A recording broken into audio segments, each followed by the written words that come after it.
where they left off. Kind of a recap of this area. It was an immense dome that loomed before them as they walked into it, this dome structure. It had a crystal roof that was marred with a web of cracks and damaged areas. Through some gaps here at the front of the door, if you look to where that is, you could see some entrance areas that were technically not entrances, but they were now, and that's how they got into the building, into this cracked shell of a crystal building. When they entered it and came down the main hallway, it opened up into a strange landscape of miniaturized natural features from basically across the world. It was everything from desert to plains to forest to wooded to Arctic to rivers to waters to oceans to, I mean, everything, as you can see, swampy in any manner of terrain laid out before you, each one with its own climate and temperament, clearly showing off in the rainforest section in the back, and in the Arctic where it would be snowing, and parts of the river that was frozen, and parts that were hot and warm and running, in the deserts and everything. So it's quite an impressive room as you look out into it. And as Corvus, Brandon, and Alex come up, or Zach comes up from the bridge side, you see. I know you actually got some healing, didn't you, Vigor? Didn't they heal you before we made any move? Yeah, I gave him. I think I gave him lay on hands. Okay. Yeah, I'm pretty good actually. Okay. Just so a little pale. Yeah, not looking as weak as he did with the magical healing that he's got. He now has what looks to be a small baboon-looking creature, but instead of probably having that bare ass of a baboon, this one seems to have on its normal, what should be skin parts, a bit of snake skin. Good boy. Here, have another peanut. Yes, very good. Very good. I only imagine that baboon unhinges its jaw and eats like the whole peanut. That's terrifying. Good. This is Rocco. He's a good boy. Does Rocco make any noise, or is he? Oh, I don't know. Hey, Rocco, scream! I'm pretty sure that's quite the baboon scream. Truth be told. Squirrel's terrified. But he does look to be mainly baboon, but also partially snake. In some, when you look at him, he's got a bit of snake going on. We don't talk about Rocco. Have we tried talking to Rocco? Because we definitely talked at it. No one's made any, I think, real effort to communicate with Rocco, other than he seems to listen and obey Vigor, like a long-lost loved pet. It's good boy. Vigor, there is a token for you. David, mechanically, will we have a chance, the people that joined in late, holding down the fort, will we have a long rest? Yes, you would have had one long rest, as that was taken. All right. I may change some spells around. Before the I think it was actually done before the session of last week. Mm-hmm. Yeah, it was the end of last week's session because we took it after the Arcanaloth. Yep. I believe. So yes, you would have had one after that. So replaying a little bit, would the party have any recommendations to spell selection that I could prep for, knowing what you know and I don't?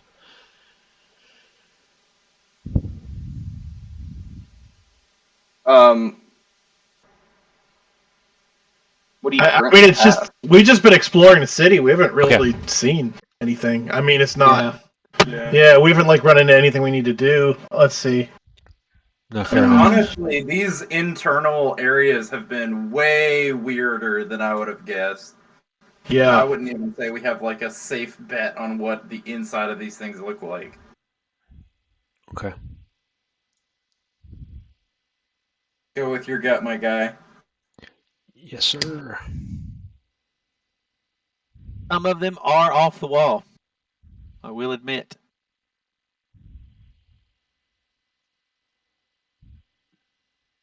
Just perusing my spells real quick. Sure. So with that, though, I will leave the floor open to you. Vigor, if you would like to explain to them what you did. Oh, yes. You see this big machine right here? All you have to do is put in, most of your blood, and out comes Happy Monkey for you. What do you mean most of your blood? That's exactly what they say. I just put in most of my blood. I think Eleander walks up to you and hesitates, like he's gonna touch you, and then puts the back of his hand to your forehead and touches your cheek, and he's like, "Are you Alive? Yes.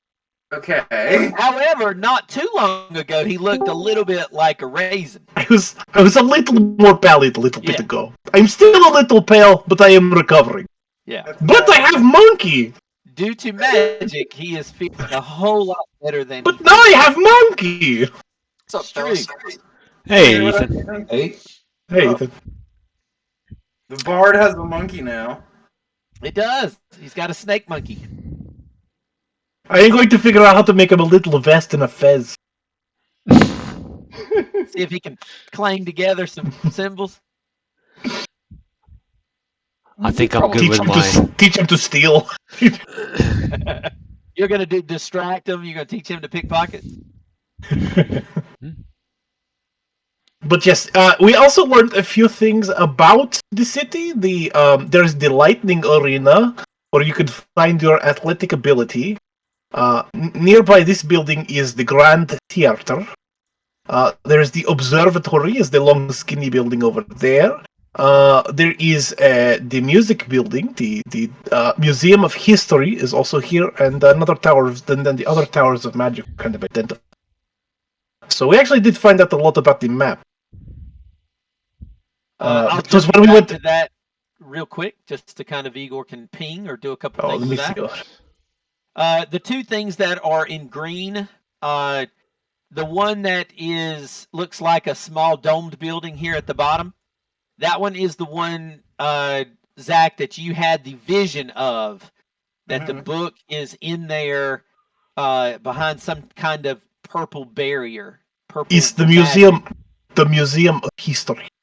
Yes. And the other green circle is where they took the glaive spear-like weapon from Zarus, and they took it in that building. Interesting. They do not know what it is. They did not follow it, but I marked it with a green circle just because that is where the Magen type security police, whatever you want to call them, that's where they took the spear after they remedied Zarus of the curse. And this right here was the arena that I was talking about. You can prove your athletic prowess here. And this is the concert hall. Oh, yes. And up here is the observatory. Correct. That's technically where you were heading. And this right here is... You looked at that building, which was an old theater, but it had been Grand Theater. Right. It had collapsed, though. Yes. So, Zarus, are you wanting that spear back, or is it good that it's gone? He can't have it back. Very good that it's gone. He can't, we made the vote. He can't have it back. It's too much of my precious vibe coming from that thing. I don't want that back. Okay. It whispered to him too much. Also, we did stop here. They have a fabulous place with just fabulous clothing. So if They can make it magical. They can make it magical. Yes, it's just fabulous clothing. But also, not to be discounted, the clothes are fabulous. Did you mean, guys they are check into their towers fabulous. while we were gone? We went into the Tower of Necromancy and How'd got it that go? one. And then we went into one other one and found out that we got to go way over here. The one that we went into 2 weeks ago Mm-hmm. with the big portal. We went in there, met the hags, and then she told us it was way over here. Interesting. And they told me, and I gave them my last breath. I don't know what that means, but I gave it to them. That's Yeah, that's Yeah, it was disconcerting. Because I don't have good luck with old women. They feed me, people food and stuff. That is people food. people food. Well, I So I am didn't want all to mess with them.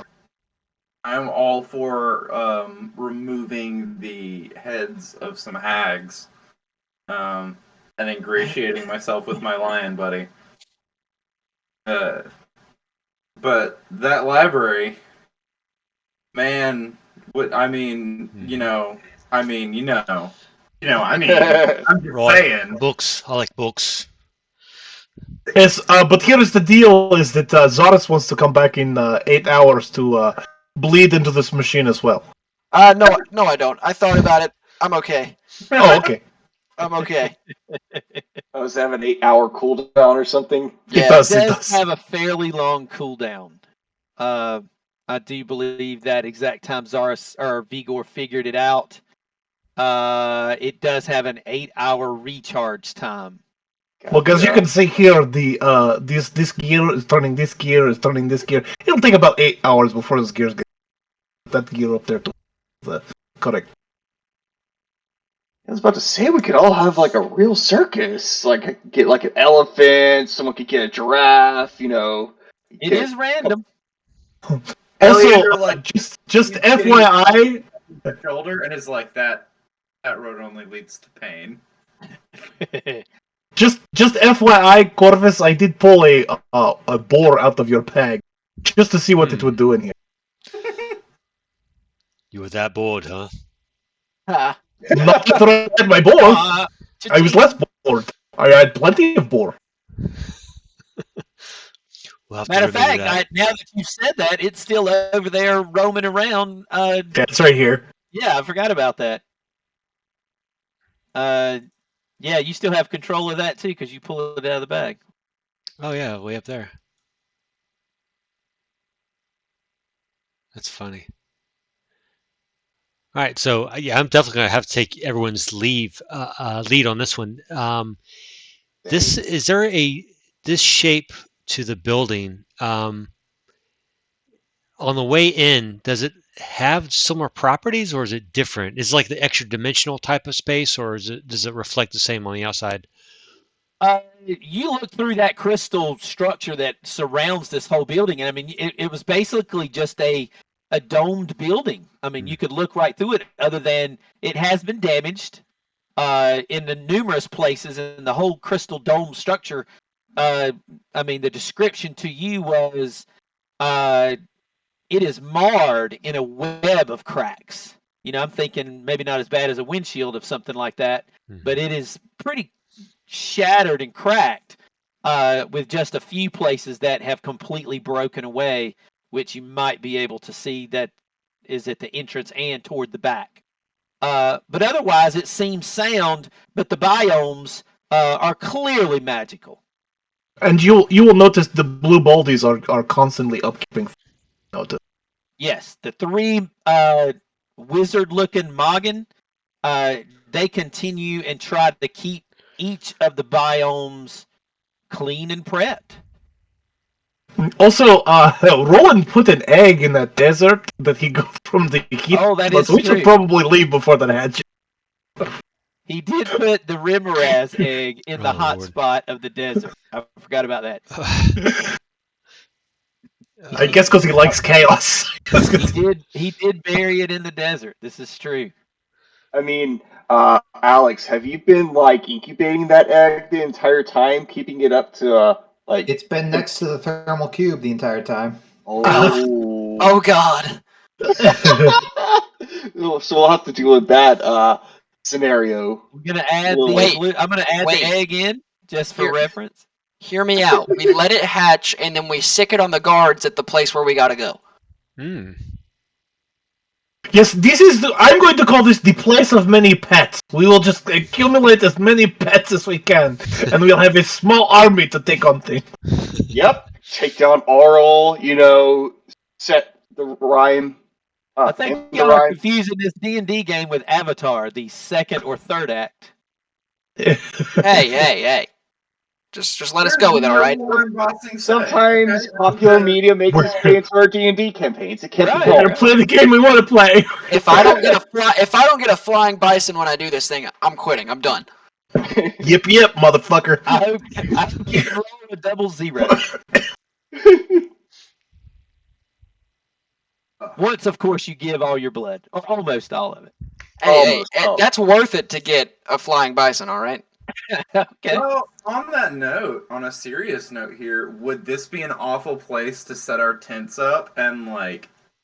Because We thought about that. We thought about resting last week, but you will notice that the dome is quite cracked and thing. But I mean, there a lot of the city is kind of cracked and broken.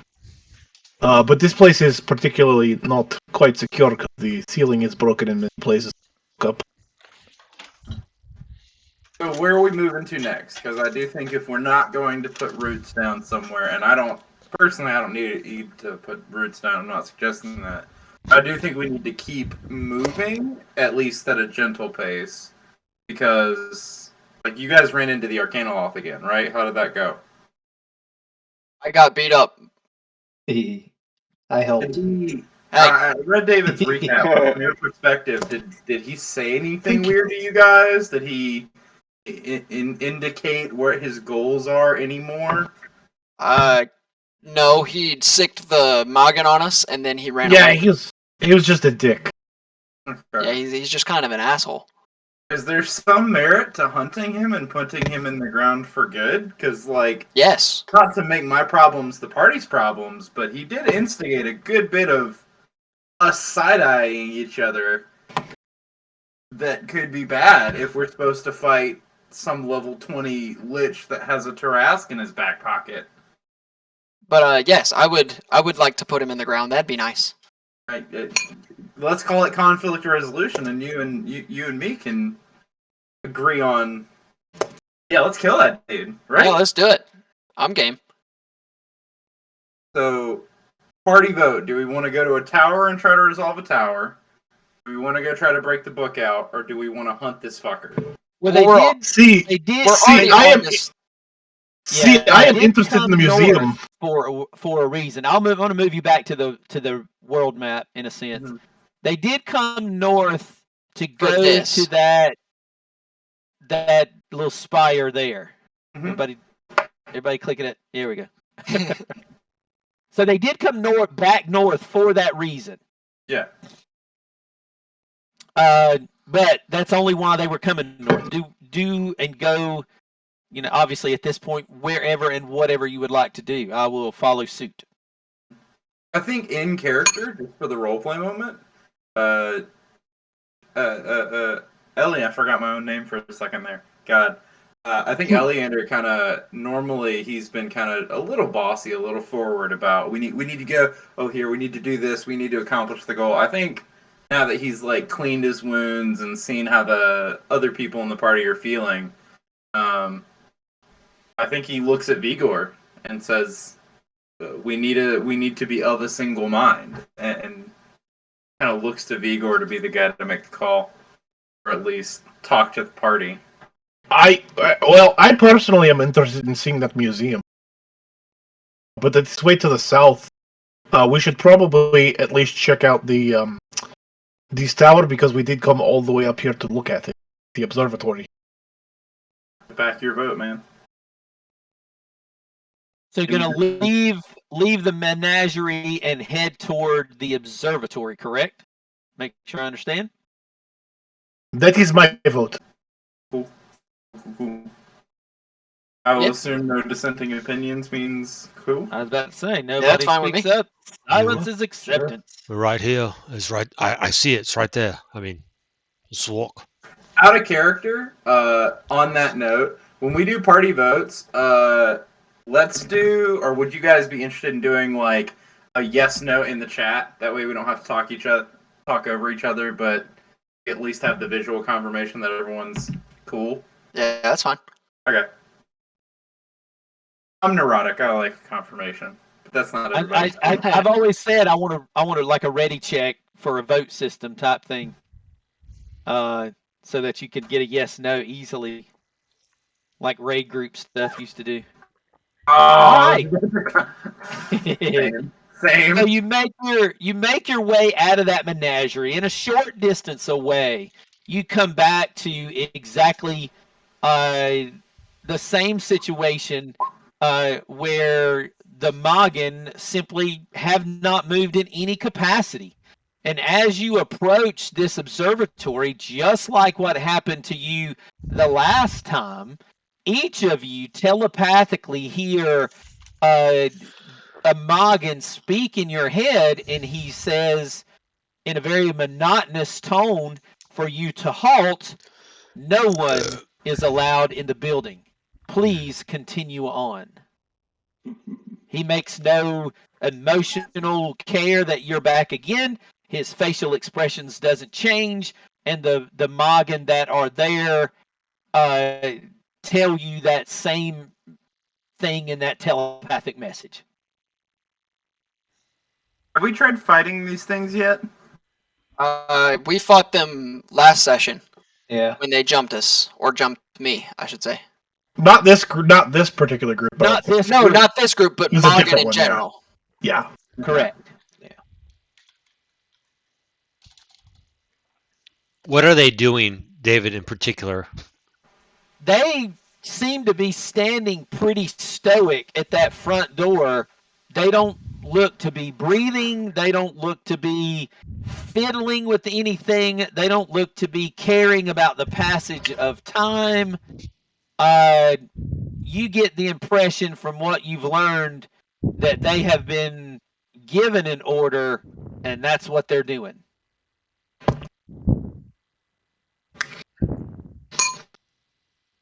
I'm just curious. I'm going to cast Mage Hand, Okay. and I'm going to do it like above and beyond. Like my semantic components are like really broad. I want them to see me casting something.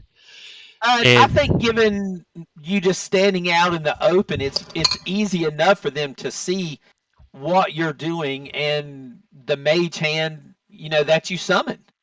Okay. I They don't think react to it. They don't seem to react to it because the mage hand that I'm giving you, you do whatever you want to with it. Mhm. But at the moment, you've made no attempt to interfere with what they are doing. Okay. Hand is under your control. All right. But they are aware. They see me. They react to no that. doubt. Okay. Their job is to be observant and to stop people from coming in here. That they're doing. But you notice they don't do it like normal guards. As some type of magical construct or whatever, they follow that order. Mm-hmm. Whatever the phrasing that was given to them, they're following it. I dismiss it. It was just an experiment. Okay. Zach's got the bloodlust. It's not bloodlust. It's more like pragmatism. Like, I'm up for trying everything, but we've avoided these things. We walked past them. They're automated. I think Also, do note they do explode on death. That's fine. At least the Somebody ones remembered. we fought. Yeah, they do self-destruct. Somebody remembered. So they at least give you like a countdown when they're gonna explode, or is it just kind of like It's just a boom. kaboom? Yeah, if when you kill one, run away. Do they call for help? Like, if we hit these three, are 20 more gonna come around the corner? It didn't seem that way than the last group we fought. But the last group was also not really losing. That's fair. Also, that is true. What if we do get help? I think we should do get help. Are you here for the walk up and just at the last minute punch him? Yeah. Oh God, you're doing get help. Oh. Nobody has silence, right?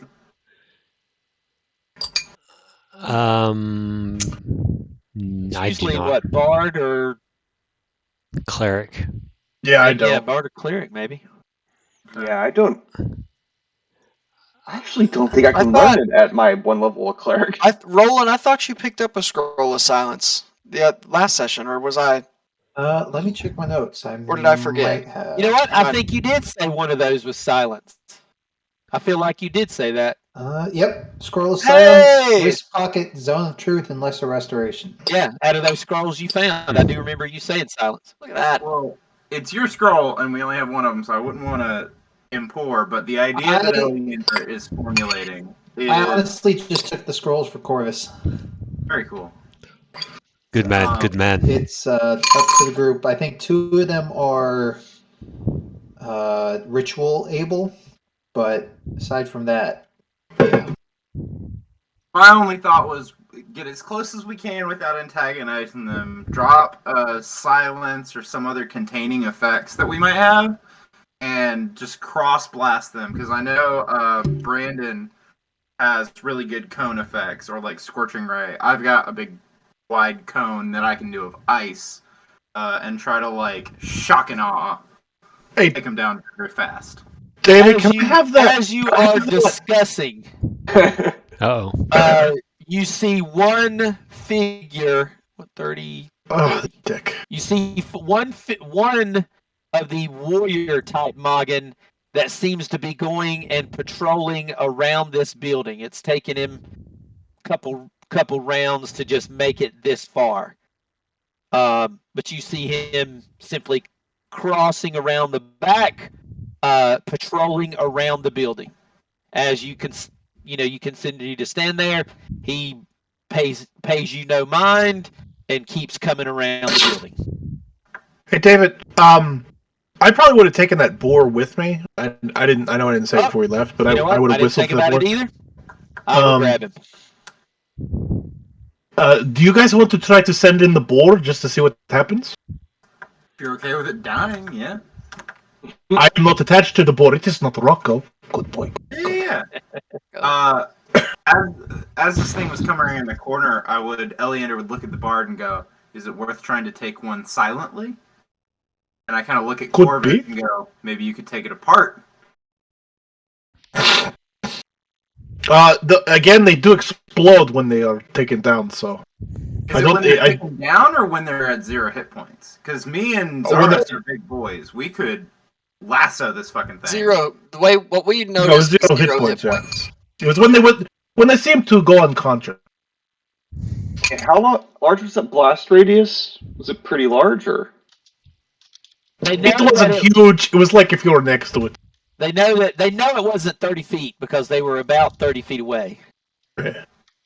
So, gut instinct, would you guys be interested in tackling this one while it's alone? Do you want to tackle it, and I can send the boar in as a distraction to the other ones? Yeah. All right. Uh, Boar.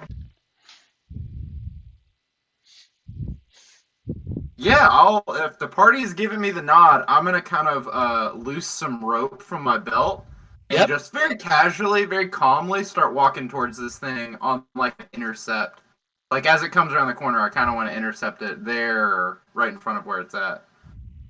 So, David, I can't see any further than that, but that boar is going to. The command that I gave it was go get in that building. Go get in the building? Get in that building. Okay. I'm thinking I'm going to move him to the door. Obviously, he's got to try to get into that building. In his attempt to get in the building, I do think that is a fantastic distraction. and they immediately, for the lack of a better word, I don't know the boar's stats, but we'll roll some quick rolls for the boar here in a minute to see how long he lasts versus these three guys. As the boar tries to get in the building, we'll see if they take any damage versus the hit. I mean, obviously it's not going to win, but maybe this boar is amazing and my rolls suck tonight. So he may do some damage. We'll do that. We'll resolve. I have boar pulled up. Right. Okay. We'll resolve that in a minute because I think it's a fantastic distraction on this type of building. So with that, give me, what are you trying to do, Eleander? So, and other people can jump in to see how okay they are in following along with this. Like I saw Zaris move, but I'm not gonna like overtly ask anyone to move with me. Right. All I'm doing is like as we're nodding, I imagine someone looked up and kind of gave the nod that like, hey, one's coming around the corner. And we're trying to get in here. So Eleander looked at the bard, he made the suggestion, and I've just kind of been loosely like I lassoed calves before in real life. Yep. So I'm doing the same like rope winding that I would do for that. And I'm not making an aggressive movement. My weapon is, I think I would even unattach my weapon at like I'd hand my sword to Vigor. So that I don't have a weapon out or anything. And then I'm basically just going to start walking towards this thing. Oh. So you do start walking. You are walking towards it. Like walking on an intercept path. I want to have the best chance to bluff it. Like I'm not aggressing on it. Kind of like you're walking towards someone on a sidewalk. Then let me have your deception versus its wisdom. Okay. Fly casual, Jay. And then as you try to kind of, well, you know what? Let's keep it straight instead of making it, because you're technically not lying in any way. Let's keep it the straight. No, don't count that. Let's keep it the straight stealth. You're trying to be a little stealthy in your actions.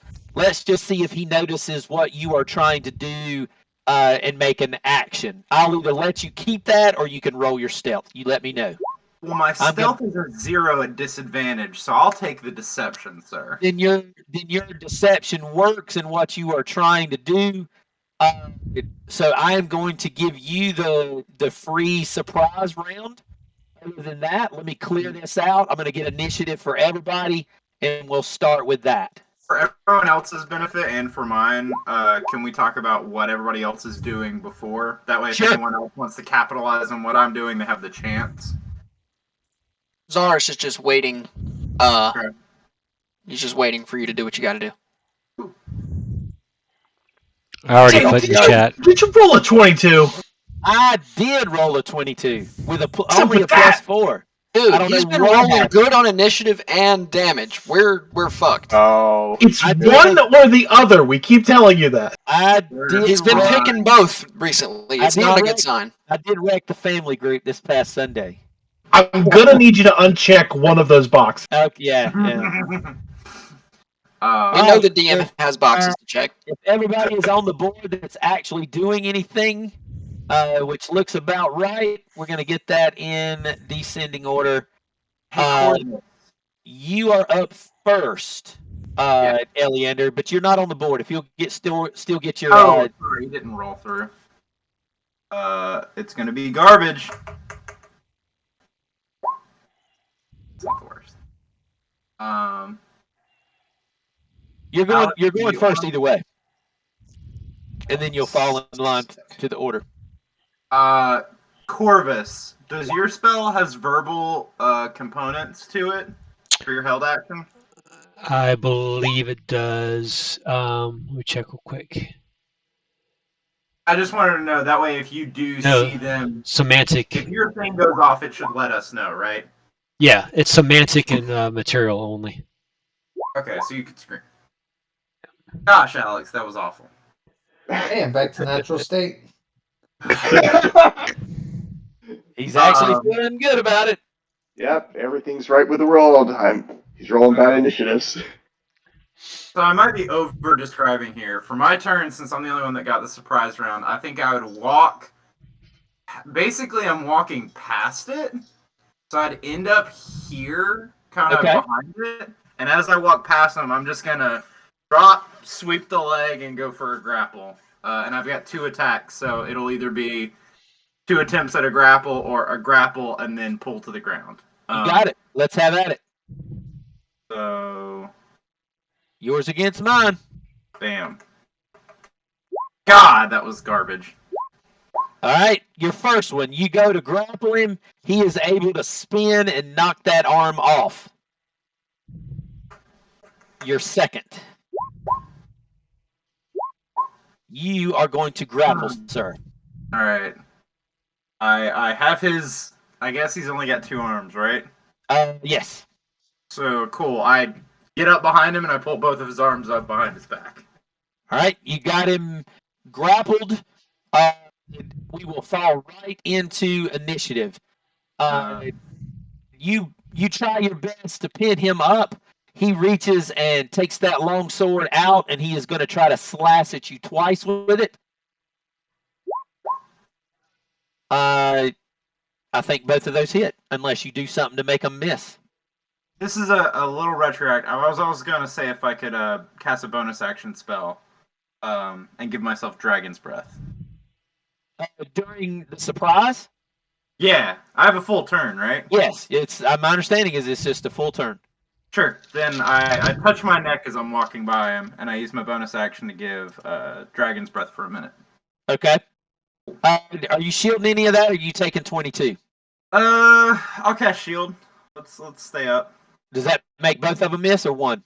Both of them miss because I have a 20 on armor class, and then Shield takes me to 25. You got it. All right, it's a shield. He's done. Vigor. Y'all can crazily hear, I would imagine, that pig squealing like mad as they go to attack it. Okay. Whoa. That is your time frame on the boar. Yep. So that's my held action. I put in the chat multiple locations. If you scroll up. Yeah, the one I asked him about. Yeah. Yeah, he said hold action on hypnotic pattern. Yeah. Yeah. Okay. But Yeah. yes, we knew that was going to happen anyway. Okay. I didn't know if you saw it, dude. I'm sorry. I just want to make sure that DC 17 whiz for the. So you're putting hypnotic pattern on them at the front door. Yes, sir. Okay. What is that? What am I rolling there? DC 17 whiz. DC 17 wisdom. Mm-hmm. What's the hypnotic pattern? So it's a 30-foot cube. It definitely gets all of them. Yeah. All right, so this is my fighter.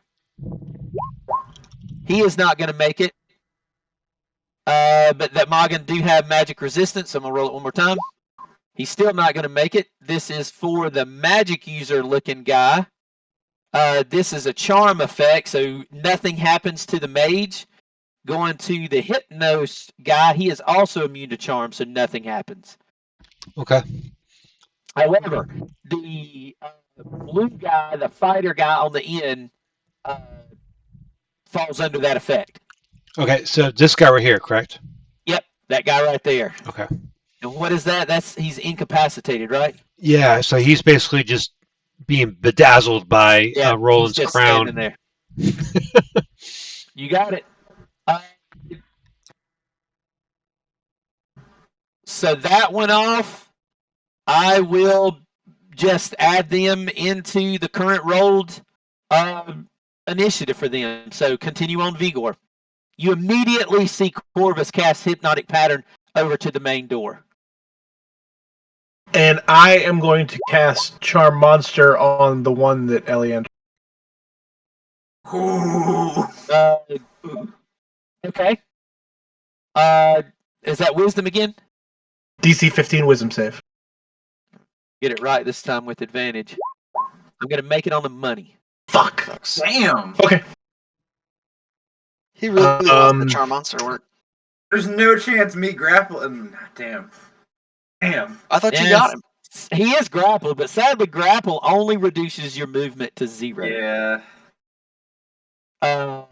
Okay, so then I'm going to say, hey, Eleander, ride that bitch, and give him Bardic Inspiration. Yeah. Bardic to Eleander. That'll be my turn. Corvus, your actual move. Right. I'm pretty satisfied with what's going on in this front. At the point right there, I aim my staff of Dunamancy, Okay. and I'm going to expend a few charges for Gravity Sinkhole. It's Okay. a 20-foot radius. Let me put it up there for you guys to see. It gets the first two as well as the boar. Right. So it's a DC 17 con save. DC 17 con. All right. Coming up to the mage.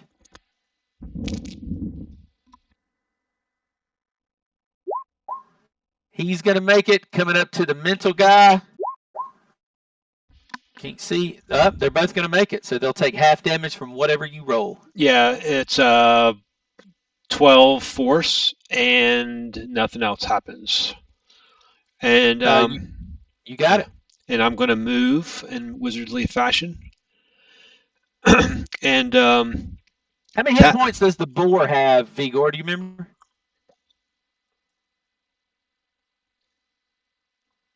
He has 11. Well, he died.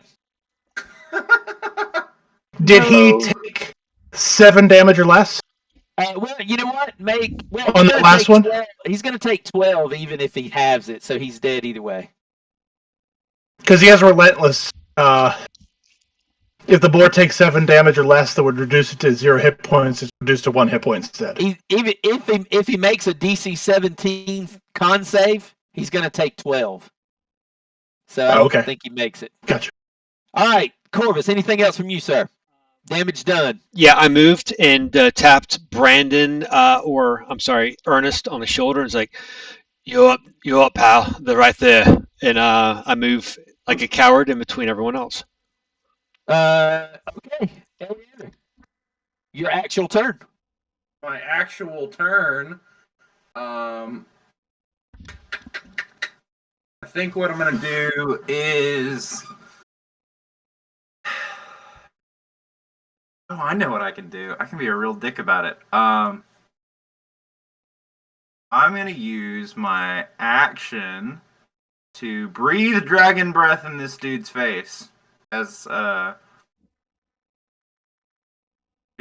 spell itself is just holding concentration, so I don't actually have to do anything to enact. I just have to breathe on him. I can hold him tied up. And then just hit him. What is my save to that? It is a Dex 15. Dex 15. How about I fail it? How about okay? Now, if it would just let me roll it. Oh, here we go. That's gonna be ice damage if it matters. Okay. Oh, it'll let me. Or cold, excuse me. Bam. He will take 14 cold. Is that my bonus action or breather? Is that my? I don't know on the spell. I think it's bonus action for the potion. Use its action to. Okay. And that's it, unless you got it. You wouldn't let me use my offhand attack to try to grapple him to the ground, would you? Not after a spell attack, no. If you had attacked, if you had attacked with a melee attack, yes, because you'd have had 2 attacks. Then I just maintained the grapple. You got it. Zars, you're up. All right. And we're killing this guy, right? Make sure I didn't miss anything. Don't kill him. I wanted to restrain at least one so we can figure out more about them. You decide what you want to do with that information. He wants to disassemble one. Then I guess I can try unconscious damage. Here you go. All of these are going to be unconscious. Okay. All of those hit. All of them still hit. All right. All right, hang on. Well, he ain't taking that much damage. What am I thinking? -9, -13, -12, and -9. He is still in there. Damn. He But is any worse for wear? very much worse for wear. But the only thing you see probably on this guy is, I mean, there's literally no blood or anything. There's nothing that comes out of the slashes that Zaris has made. Anything else, Zaris? Nope. Nope, I think that's it for me. You got it. Ernest. So, do we want to restrain this northern guy, or does, like, if we could restrain another target, would people be cool with that? I think with 2 of us on this one, we got it. If you want to help with the front dudes. Gotcha. I was more asking in terms of, like, actually keeping one alive, but, That's your call, man. Yeah, I noticed there's 2 tokens on the board, but the one I placed was right there. But doesn't matter. I'm going to move 15 here. Okay. Well, 20. Oh, wow. Okay. I thought the lighting was being weird, but I can't see past this one dude. There's... Why can you not see? There are lights all around this joint. So, like, my line goes from kind of like a 45-degree angle Hang from on. right here. There How we about are. now? Okay, yes, I can see everyone now. Okay, Is and anybody which... else having trouble seeing? Because I don't know why his token was doing that. Must have been a glitch. Anybody having trouble seeing? Mine I'm looks fine. good. Okay. Gotcha. Because, yeah, there's And- lights almost on every spire. You should be able to see very easily. Gotcha. And you said this one was the warrior-looking dude, and this one was the mage, correct? Yes, the warrior guy's on the end. He doesn't look to be moving. The mage is closest to you. The mentalist-typed robed figure that looks like a monk, he is in the middle.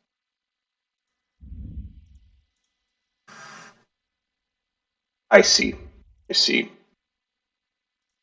I think what I'm going to do is, let's see if I... Oh, never mind. It's, I'm outside the spell range. Can't even get into spell range for that. Well, my cool idea won't work. Yeah, you got My 10 current more movement. feet. You It's got not going to 10 more feet. matter. Oh. It's not going to matter. I'm, actually, you know what? It would work on the Sin guy. And you said this one was the mage. The mage. Actually, that is... Let's try this. I am going to try Dominate Person on the mage. So I need a Wisdom 16 save from you, David. Is it... Is Dominate Person a charm effect? Let me read. It is a charmed effect. Okay, You're right. you cast the spell, use the spell slot, but you notice it has no effect on him. But I was afraid, and while I was trying to get the end, I forgot about that. Anything else? I'm going to cower away with the 10 feet movement I have. With my tail between my legs, and my turn. All right, make sure you use that spell slot. Roland. All right. I'm just going to dash to over here. That'll Okay. be my turn. A little bit of a hide action. Pretty much. You got it. Anything else, sir? That'll be it. All righty. So bring it up to my regular guy. That was a DC 17, Corvus, for your Yeah. charm effect. Hypnotic He's going to pattern. make that one, even though he can't do anything this round. Eleander, I'm going to try to put 2 more swords on you. 18 misses, correct? It's a 20 to hit, sir. You got it. 2 of them miss. These 2, the mage, he moves down. He takes a look at the group. Hey, Dave. I'm gonna. Yep. Real quick, it's not per round. It's for the entire duration. I'll put up on here. Oh, does he not make a save at the end of a round? For the duration. Creature becomes charmed for the duration. While charmed by the spell, the creature is incapacitated, speed of 0. The spell ends if the affected creature takes any damage, or if someone else. Okay, yeah. Then he's still frozen. Right. I thought it was. I just assumed it was. Most of them are at the end of the round. So they're not immune to charm. That one is different. The other ones are immune. He is that one. The warriors are a little bit different. Information is very important. However, I need everybody from Ernest all the way up to Corvus to make a DC 17 dexterity save. The mage is going to upcast Firefall from 3rd to 5th. Everyone who? It's everybody except Eleander. I can't get him, and I can't get you, Roland. Okay. It's everybody in the group. The squirrel, the monkey, Vigor, Corvus, Ernest, and Zaris. I can get Zaris. Oh, you can get me? Yep, you're within that 60. Doesn't matter. I don't know why. Somehow you got 2 tokens there, Ernest.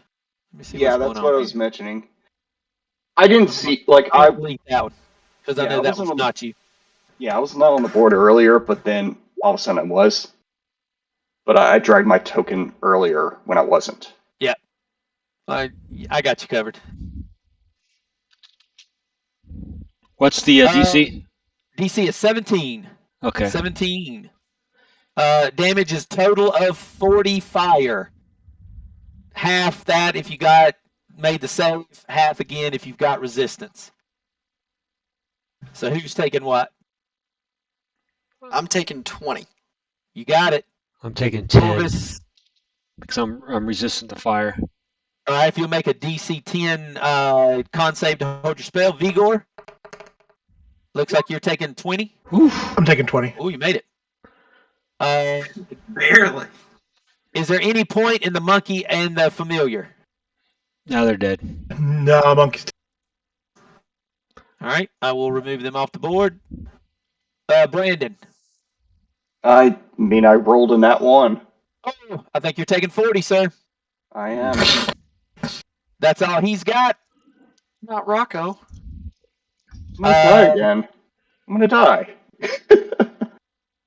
Happens to the best of us. You're fine.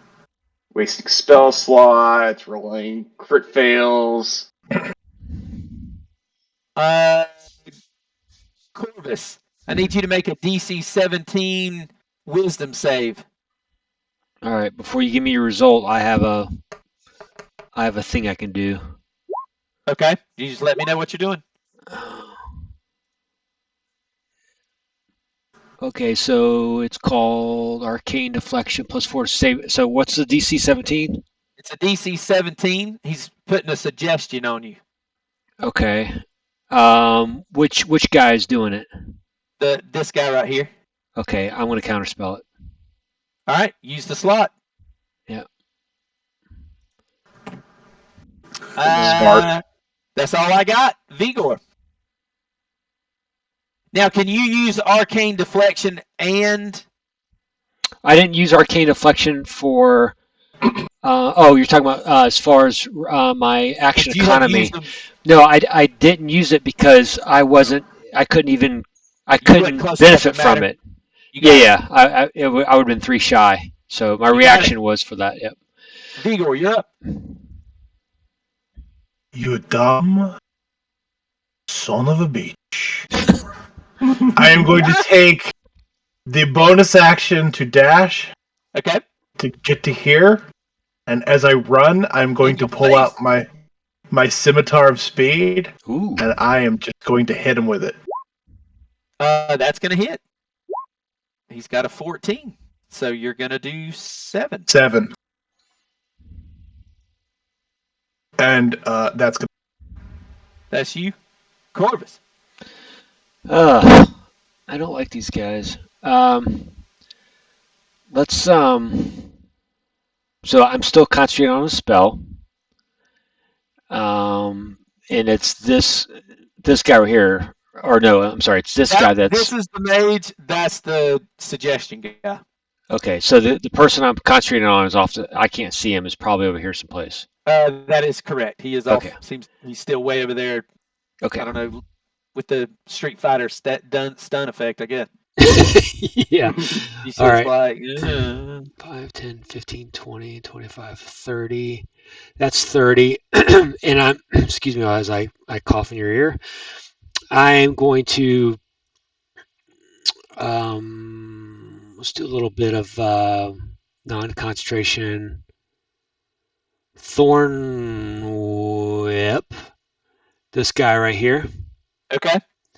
And I'm going to try to pull him closer to me, which is, guess what? Closer to my friend. What you need from me? My little friend. It's a DC 17 Dex. DC 17 Dex. That is the Glavin. Oh, I'm sorry. I may have lied to you. It's a hit. It's not a DC. Okay. Did a 14 hit? For the Hypnos guy, yes. Okay, so he 14 hits on the money. Yeah, I want to pull him 10 feet to basically right there.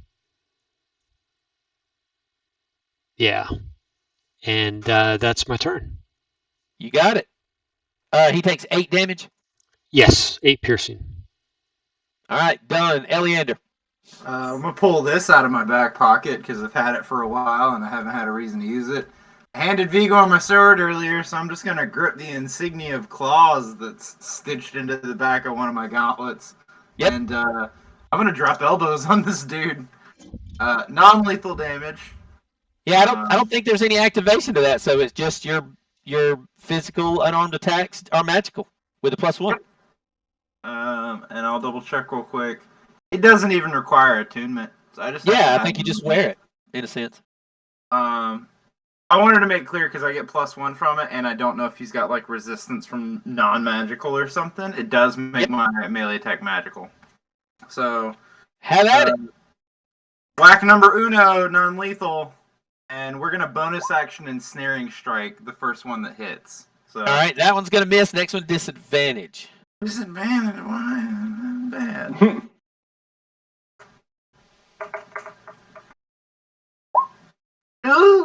12's gonna miss.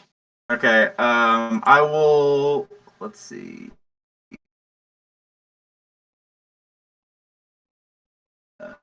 Okay, we're good then. Anything else? Can I hit him again as an offhand from a bonus action? No, because you got one hand on him to have him grappled. Fair enough. Then I'm done. Zaris. I'm gonna hit him. Good. Have at it. Non-lethally. Yes, non-lethally. 17 misses. Okay, 17 misses. Hits. 27 hits. 16 misses. Miss. 25 hits. So I only hit twice. 15 he's in. 7 he is not. There we go. You immediately start to watch him leak out maybe like this silvery fluid. It reminds you of mercury or quicksilver. Mm-hmm. And he starts to smoke and turn slightly red. Oh, And crap. with the rest of my movement, 30 feet away. Run away! Ernest. Yeah. I was thinking of something, and I decided not to do that, so we're just going to try tried and true. I'm going to expend 3 charges, and I'm going to conjure 5 orbs, and we are going to let's start hurling them at. Well, yeah, let's start with this one. Monk may dodge, and we'll go from Shooting there. him with what? Scorching Ray. Scorching Ray. 5 of them. Have at it. Yep, let me roll each one of those first, just to see if they hit, and then I'll roll the damage. 11 misses. 12 misses. Oh my god. Okay. 26 hits. 16 hits. 20 hits. So that would be 6d6 fire. Yep. It's not too bad. Let's get that up. 2 and 3. 21. Looks like 21 fire.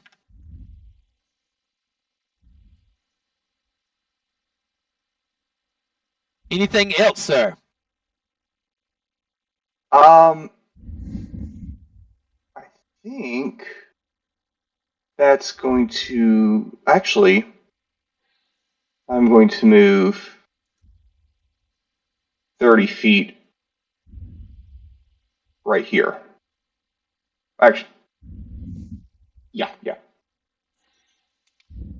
All right, spin those charges. Rolling. Right. I'm going to come up to this guy, and I'm going to bonus action ignite the hammer.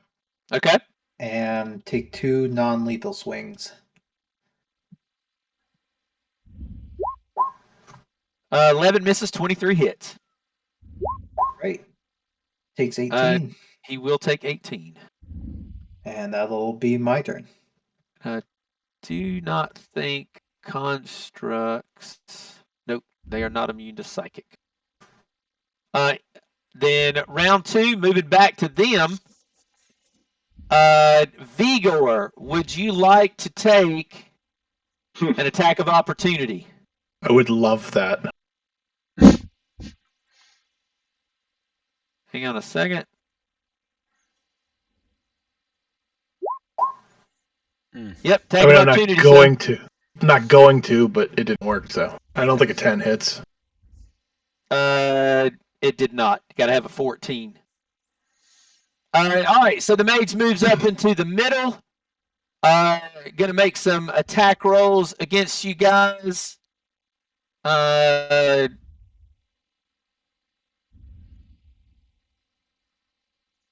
Looks like melee attack rolls. He brandishes a small dagger, and he looks around at the people that are around the room or right near him, and it looks like Roland, Vigor, Zaris, Brandon, and Corvus. 1, 2, 3, 4, 5. So I'm going to start with Brandon at the top. Does a 16 hit you, Brandon? No. Corvus, 14. Nope. Yes. Zaris, I was 17. thinking the wrong person. Nope. Sorry. Gosh, I'm sucking it. Roland, Good. 18. Nope. Vigor, 21. Yep. Yes. The only one I could pull off, Vigor, you take 29 damage. Ooh. Jesus Christ. Actually, is that actually let me use cutting flare on that. So I'm going to spend one of my bardic inspirations against cutting words, you mean? Yes, since I'm within 60 feet of Vigor, Sure. I can use cutting words and use one of my bardic inspirations to roll a d10. What's your armor class, Vigor? 17. Okay. I think you got to get a 5 or higher. Oh, Gonna hit. God! Damn! That was a good call there. These dice suck. 29 Vigor. That's all I. Alright, That's all he's got. The other guy just erupts into smoke and flame and blows up. Boom! And while I would love to make you take damage, it technically doesn't do anything and it's harmless, but it looks really, really cool. So he blows up in your hands, Eleander, but turns. The only thing he leaves behind is some plate mail, a light crossbow, and a long sword. As the rest of him collapses to the ground in an explosion. So no damage? No damage. Their fiery end actually is harmless, though it looks exceptionally cool. Neat. My mage went. My Hypnos guy, Roland, I need you to make a DC 17 Wisdom save as he strikes out at you with a Psychic Lance. Jesus, nope. I think you're going to get hit. You're going to take 8 Psychic. I will take 4 of it.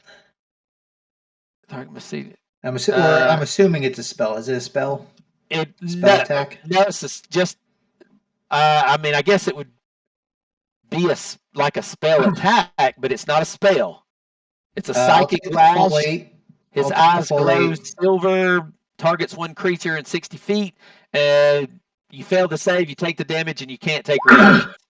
All right, I'll take the full 8 and look up to see if the arcane ward covers that or not. Yeah, it's not. Because I never really thought to look that up. I imagine it's magical, but it's not a spell. It's an ability.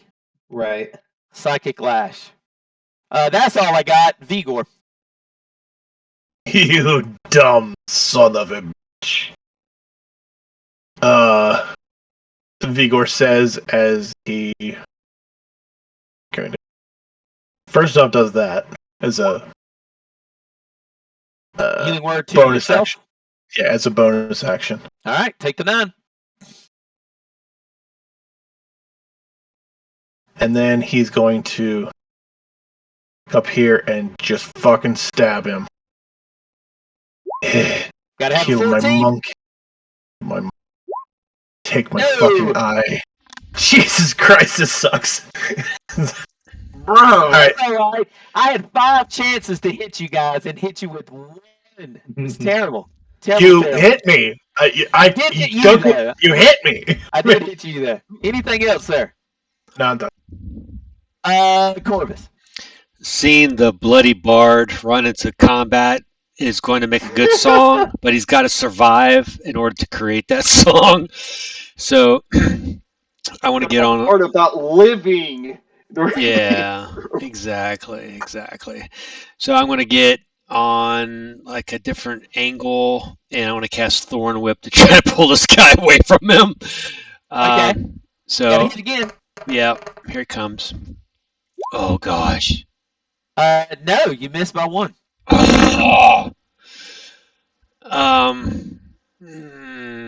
I'm so sorry, and I can't really do anything else. I'm just gonna get out of the way here and for Ellie to run by me. That's it. You got it. Yeah, Eleander. It's cute how you think I'm gonna bother running. Skip, maybe. Huh?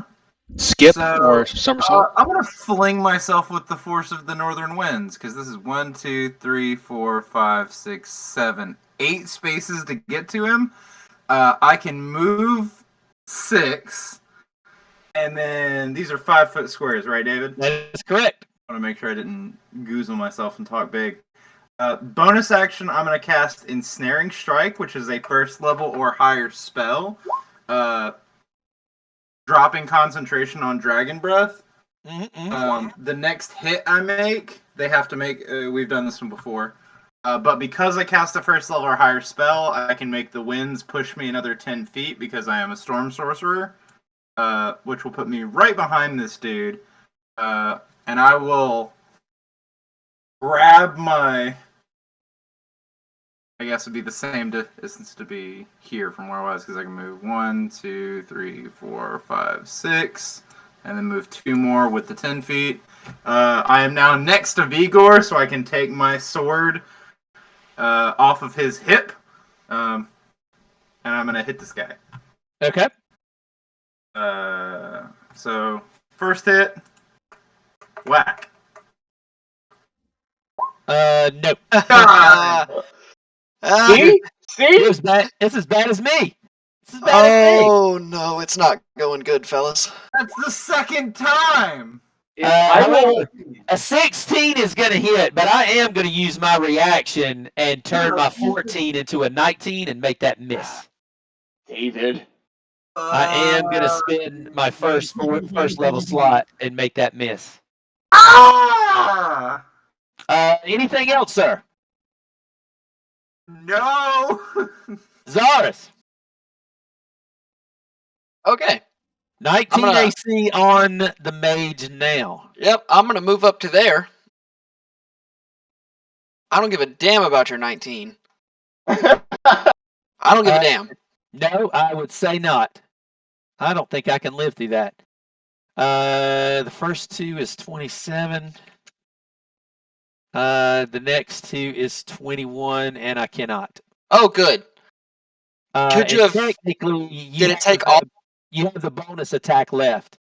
Did it take all of 4 of those hits to kill him? It took the first 3, but you have your bonus attack left. Okay, cool. Because if it took the last one, then I wouldn't get it.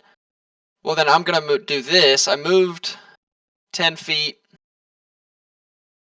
There's another 15 feet. 24 hits, That hits that guy too. and he's taking 14. Now he can take it. And I believe that's my turn. You got it. Back to you. Yeah, playing it safe. We're just going to use Toll the Dead. So that is a Wisdom 15 save. Wisdom This guy. 15 on this guy. He's got a little bit of that. Gonna make oh my it. God. Well, David, I think that's going to be my turn. You got it. Rolling.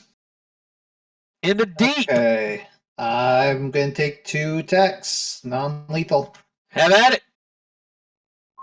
Yes and yes. 18 and 18, so 36. Looking rough, but still in there. All right, it is my turn done. All right, back to them again. This guy over here also bleeds a little bit of that mercury and quicksilver, and he just bursts into flame, but he actually leaves nothing but the dagger he was holding. As they blow up in that harmless smoke and fire. Going back to the Hypnos, let's see, 1, 2, 3. I can get Eleander, Vigor, and Zaris in my own gravity sinkhole. So if you two would make a DC 17 con. Guys, remember that you get spell resistance and +3 to your. That's true. Sounds good. I think Vigor made it with the +3. Yeah, that's an 18. Yep. Yep. Who else?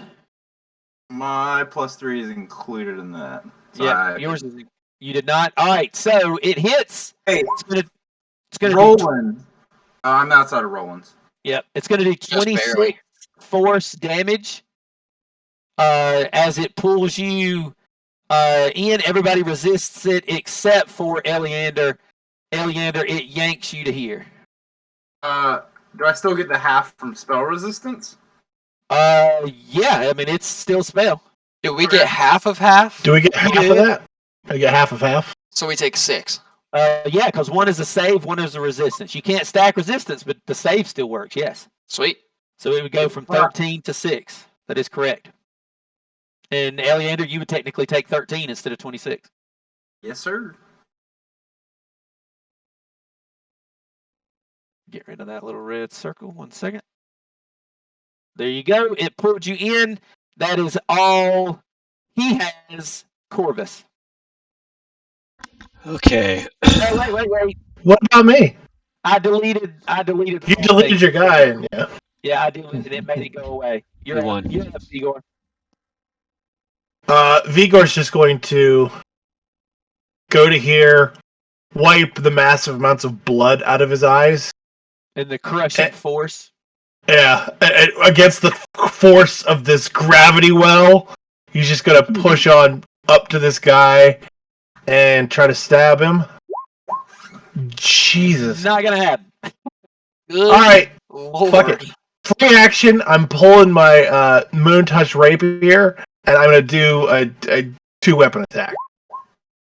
So that would be a you 21 go. minus Can 3. you do There you 3 go. damage? 3. Yes, you can. You will So yeah, absolutely he misses with his scimitar, but in the same motion, pulls out the Moon Touch Rapier and just slams it through this guy's throat. And this thick, liquidy-looking Quicksilver Mercury stuff bleeds out of him. And as you stand there for just a moment, and it comes technically back around to his turn, he blows up like the rest. However, he does not have anything on him. You are technically not out of combat, though you kind of are. For a moment, you are able to do what you want, but I'm going to leave it right where we are as far as initiative. I was gonna say, with my Because dark he vision, is I still- can see the other guy. Yes, he is still held in a hypnotic pattern. I have not been able to break out of it since it's happened. For your information, I've rolled pretty sucky. What He is brave? not immune to charm, but he has the ability to get out of it, and I can't roll it. Even with hypnotic pattern? Yes, anything that has to do with mental stuff, because he's a construct. Ah. So are we going through initiative? He's not real. Well, Yeah, I was gonna say, let's just go ahead and do it that way, and we'll keep it. Okay. We'll keep it in order. He's not in combat. Cool. I mean, he's out of combat. You can't really coup de grace him in that sense. So yeah, Corvus, what do you want to do? Let's just keep it in order. Yeah, so I can sense that I'm still holding, a target, You are holding him because I can't get out of it for some reason. but I need to get around the corner to see what I can do, which I can't really quite get to him. I don't want, so I can't do anything. So as my free action, I tell the group, I'm still holding him. He's around the corner, but I only be able to hold on to him for a few seconds. So whatever you're going to do it quickly. Yeah, this is technically round 4. So what is it? 10 rounds? 10 rounds. 10 rounds. So you got about 6 left. Yeah. So and I duck around the corner to protect myself. That's it. Okay, Eleander. I'm gonna start moving and yell at the group, restrain it or kill it. And I go 3, 6. He yells restrain, so I will cast 3, 6. I can't get there this turn, so I'm just gonna dash. Okay. You might be able to if you cast a spell, right? Move 10 feet. I don't know. No, I would need to Okay. run my full movement of 30. Oh no, I have 35. But Misty You Step is only 30. I would come up 5 foot short no matter what. I can dash 2 more squares though. I'll be there. Okay. Zaris. Zaris would, seeing Eleander go towards the mug, and Zaris would dash towards the door and use his free action to see if it's unlocked. Free action, you mess with the handle and it is locked. Alright, then that's my turn because I dashed. Okay. Ernest.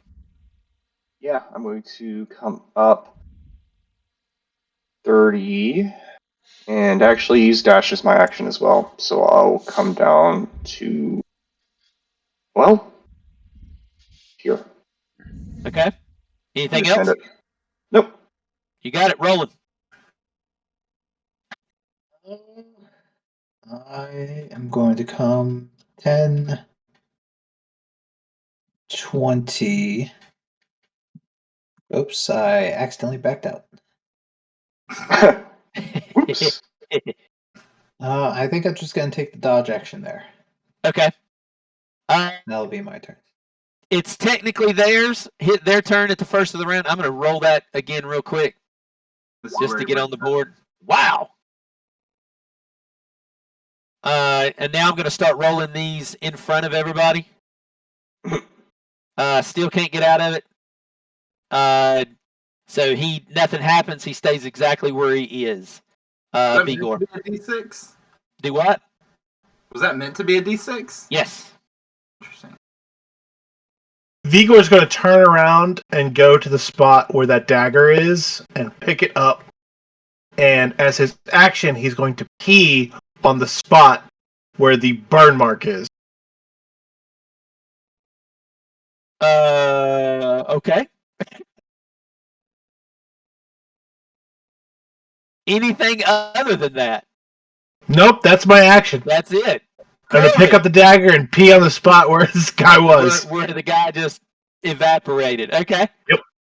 That is amazing control. That is, and it's he's been having to go since the menagerie, I think. Yeah. Especially since he's already lost a lot of liquids today. Yeah, it's. I'm just going to let all the fluids flow. That's right. Corvus, you still got control. Yeah. Concentration. I just want to come around the corner so I can see what I can see. Just free action. Gents, do you want me to do anything else? Hold him. All right. Yeah.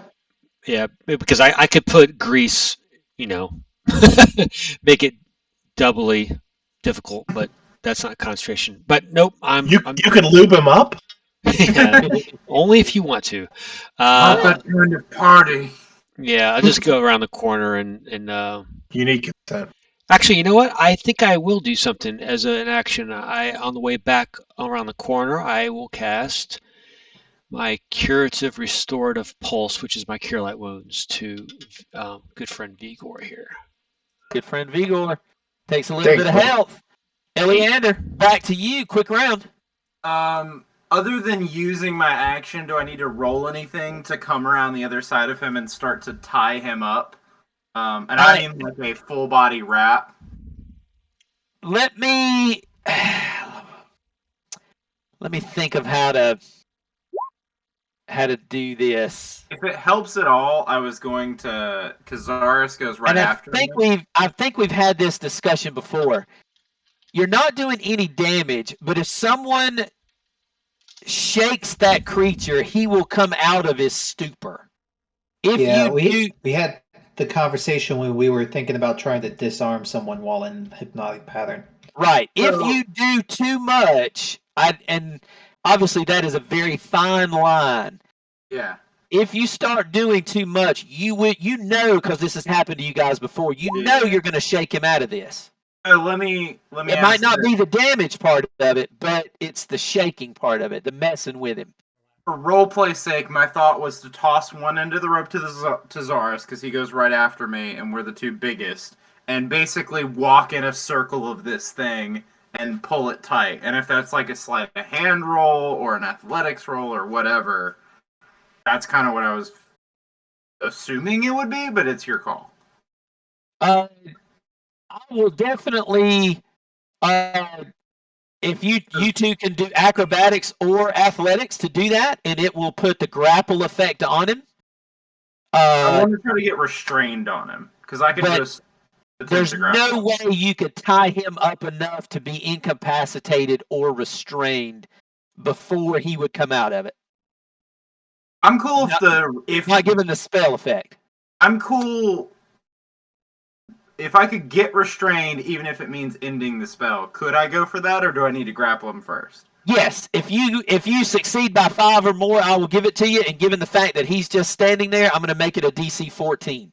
So if either one of y'all can pull off a 19 or higher on acrobatics or athletics, then I will say it will take the restrained effect. And I have Bardic. You got it on the roll. I don't need to roll the Bardic? No, it was a 19, so... Okay. Sorry, you're cutting out, so I don't know if that was just me or not. Nope, it was a DC 19, so successful. He is currently restrained.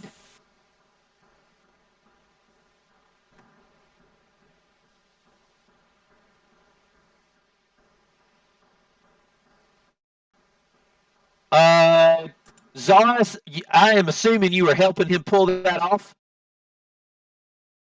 Yes, I would be helping him pull that off, so I would be over here. All right, I'm going to jump straight to Ernest. You're up. Ernest, you can tell that they have put this gentleman in the restrained condition. He cannot run, cannot benefit from any speed.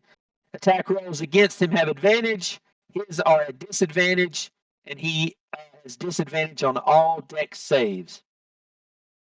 I think for the time being, I am going to ready a Toll the Dead on him if he breaks out of the. I think the trigger is going to be if he breaks out of his bonds or makes an attempt to attack my party. Okay, rolling. All right. I'm gonna go 32 here, and I guess I'll hold an action that if he breaks out of the restraint, I'll try the restraint. You got it. Well, he comes to with that rope tying fashion that y'all got him restrained with. He can't. He is just a construct. He follows his orders, and he is doing his best to get out. So he is Eleander or Zaris. Wow, can roll against that 8 as he tries to escape.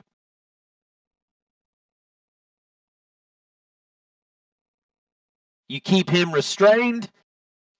Vigor, what would you like to do? Vigor's gonna go over and is the corpse of Rocco around here anywhere? Rocco, yes. Familiar, no. Okay, I'm gonna go pick up the corpse of Rocco and start attaching it to the back of my backpack. That's it. Okay. That would pan out. Corvus. Concentration off. What you want to do? I gotta come around the corner. So they're trying to restrain this guy. He is restrained, but he tried to get out of it and could not. Okay. I'm just going to do a held action. If he is successful, then I will cast, let me get a little closer, Thorn Whip. And that's it. What's your trigger for Thorn Whip? If he escapes. Okay. Eleander. Zaris made the roll, so you'll have 2 attacks. He'll have 1. Yep.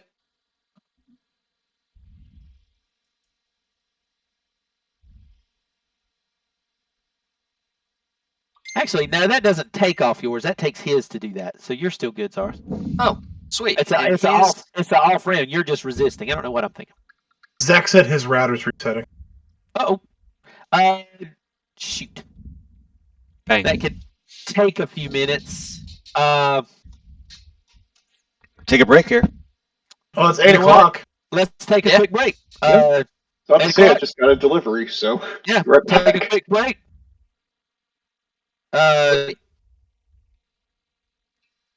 And we'll wait on him. I'll run to the restroom. Be right back.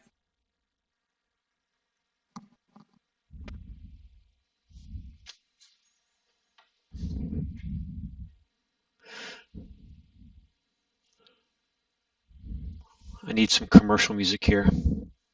Yeah, I know. Somebody start playing something. The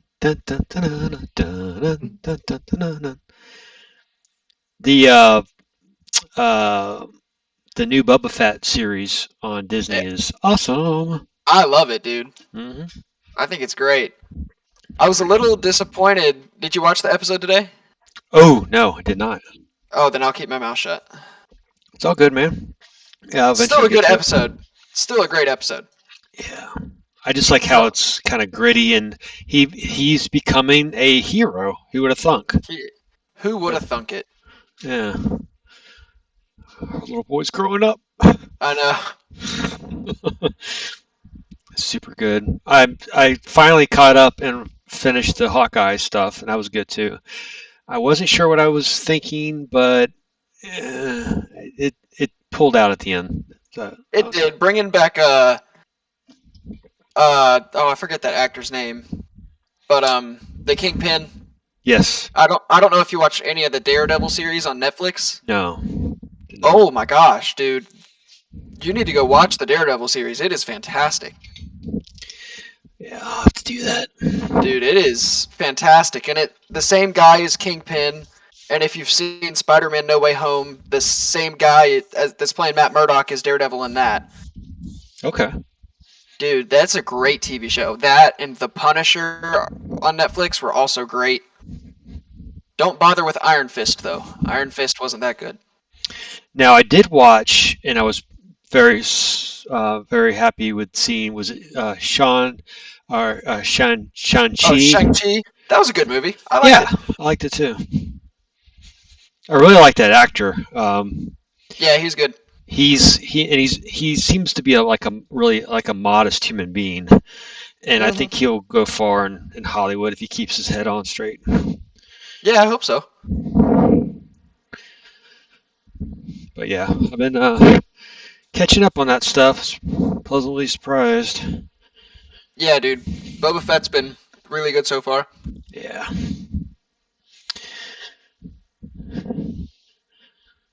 What else have I seen? The Witcher. I'm still trying to. I was about to say, The Witcher was pretty good. I'm trying to. I'm having a hard time in following, and I know there's alternate timelines and all that stuff.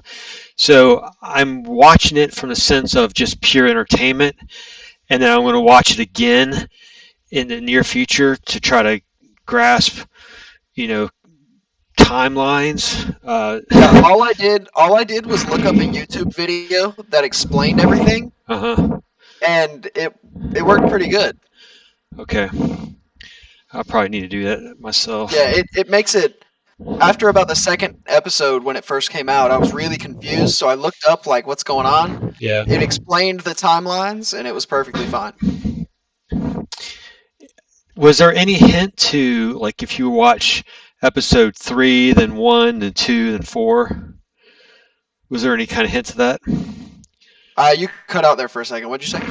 Was there any hint of watching it sequentially, episodes 3, then 1, then 4, then 5, then 2?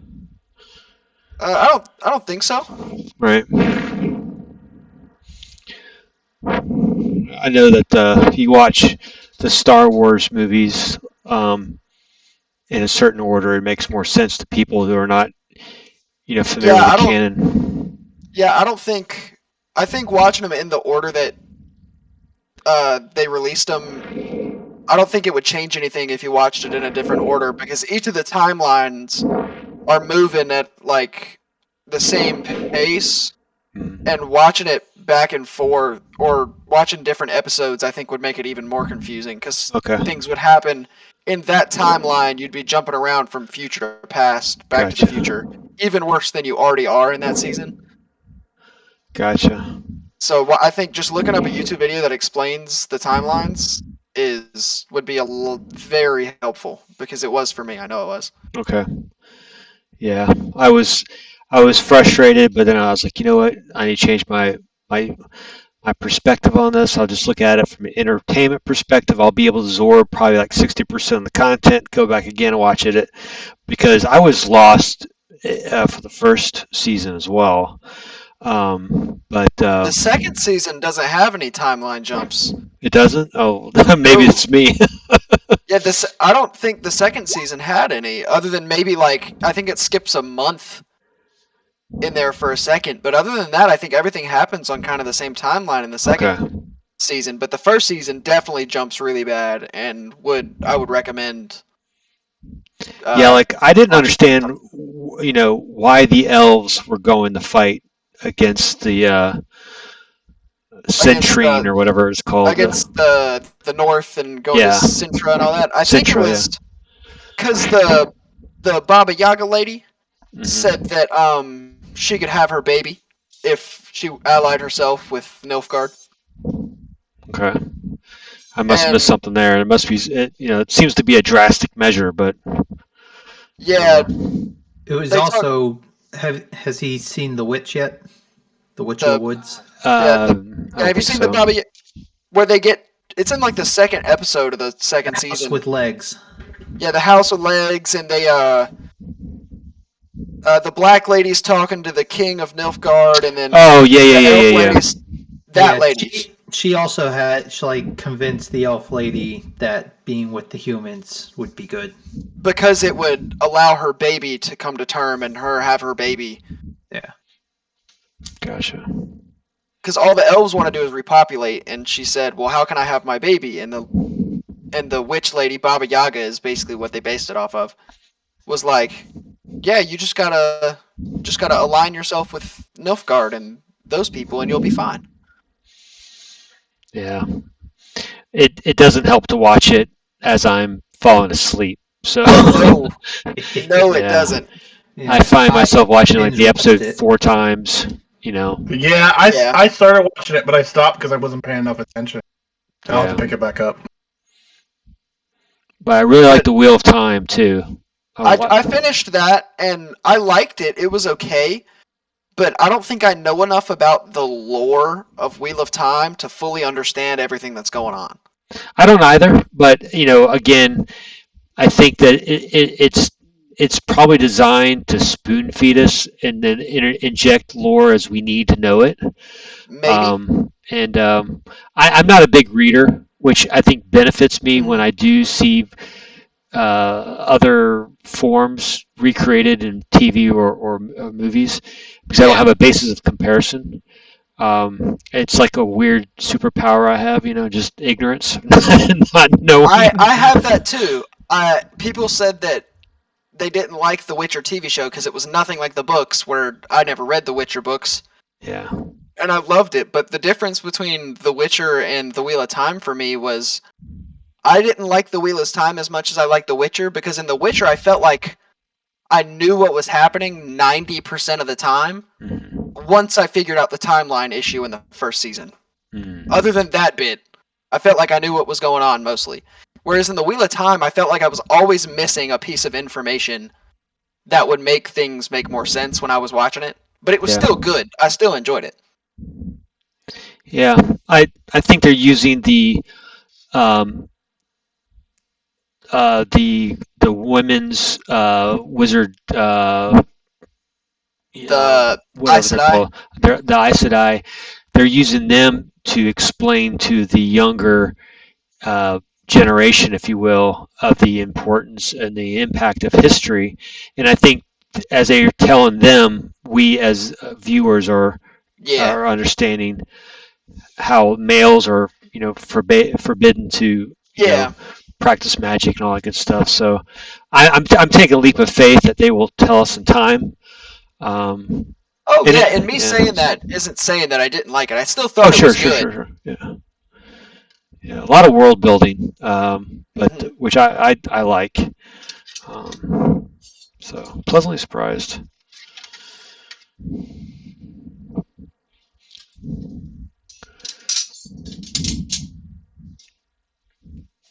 Waiting for Prime to create the Silmarillion, the Tolkien. The Lord of the Rings show? Yeah.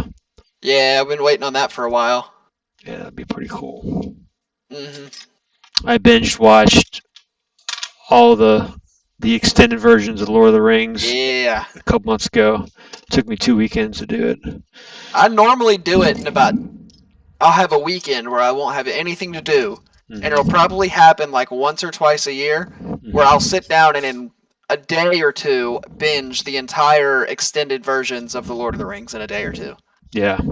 And I was spoiled as a kid where I never saw the theatrical versions, like only the extended cut. So I'm scared to go back and watch the theatrical versions because I'm scared that like there's going to be a good scene that's not going to be in there, and I'm going to be like, well, what the heck? Where's this scene at? I love that scene. Yeah, your dad did you right. That's cool. He did. I got kind of spoiled there.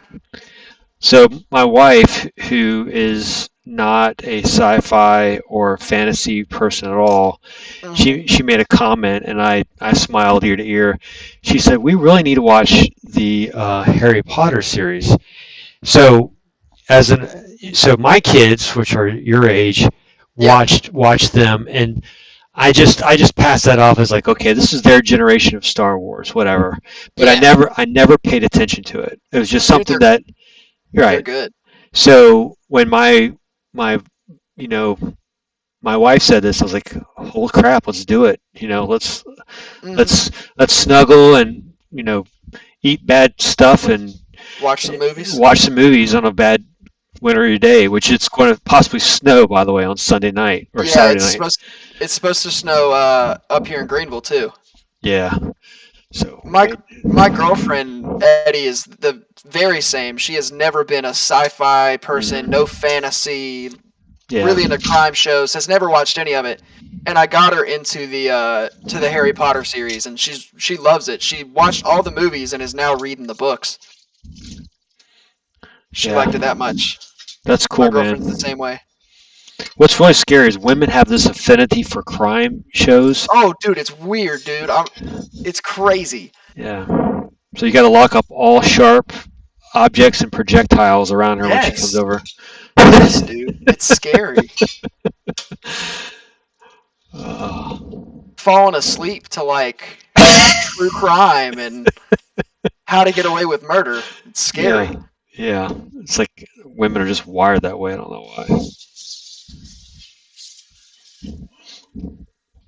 And because I'm being recorded, I'm putting this on YouTube. I love my wife.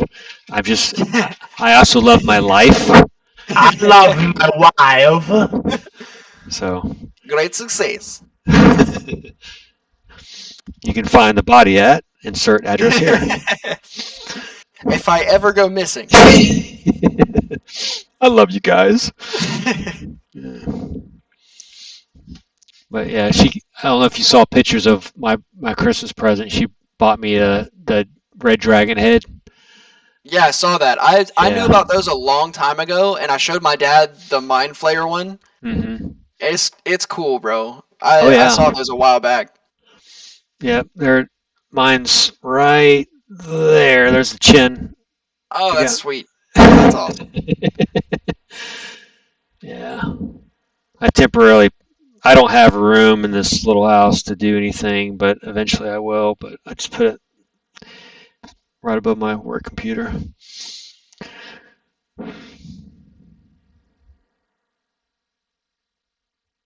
Alrighty, what's the verdict? I haven't heard from. Zach, are you The back? only one we need to Zach. know about is Brandon. He said he was dealing with neighbors. Is Zach back? And Zach is not back. And Yeah. Zach is not back. Zach is out of the call. Yeah, Zach's just like not here at all. Is he in roll 20? He's at a roll 20 too. Is that a road? His whole thing must have died. Yeah. We'll give him a few more minutes. See what happens. I'm not sure if you're trying to show camera or not, David, but we see you talking. You just don't see Not it. yet. I'm shoving food in my mouth. Oh, we want to watch? No, we don't. It's not as pretty as you think. Gotcha. It's not sexy like chocolate strawberries or anything like that. Ooh, that does sound good. Not a big strawberry guy. Not a big chocolate guy. I am not a big chocolate guy. Yeah. It varies with me. I have to taste it to know whether I'm gonna like it or not. That's me too. Like I like a Hershey's chocolate kiss. Yeah. I have a weird taste buds. I like Hershey's chocolate kiss, but I don't like Hershey's chocolate kiss when it's baked into a cookie. Right. I don't like that either. I don't care for that. Like I say, I like a Hershey's chocolate bar. I like a Hershey's chocolate bar on a s'mores. But when they use it for an icing or cupcakes or something, I'm out. I'm out. Zach responded. Let's see. Router won't connect. Not visible on my PC settings. Oh, that ain't good.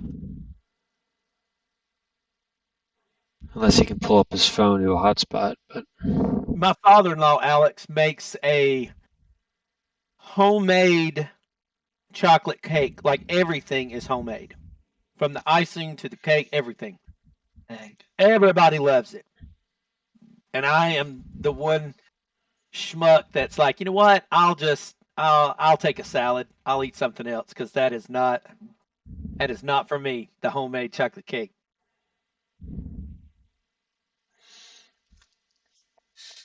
Yeah, I'm not discriminatory when it comes to sweets. I have a big sweet tooth. Now I have a sweet tooth, but I like the like the sugary things. I love sweet tarts. I do like cupcakes. I like Twizzlers. I mean, I do love, candy. I love Runts. Um, the Sour Patch Kids, all that stuff. But just to throw down on a chocolate bar, I could pass on that.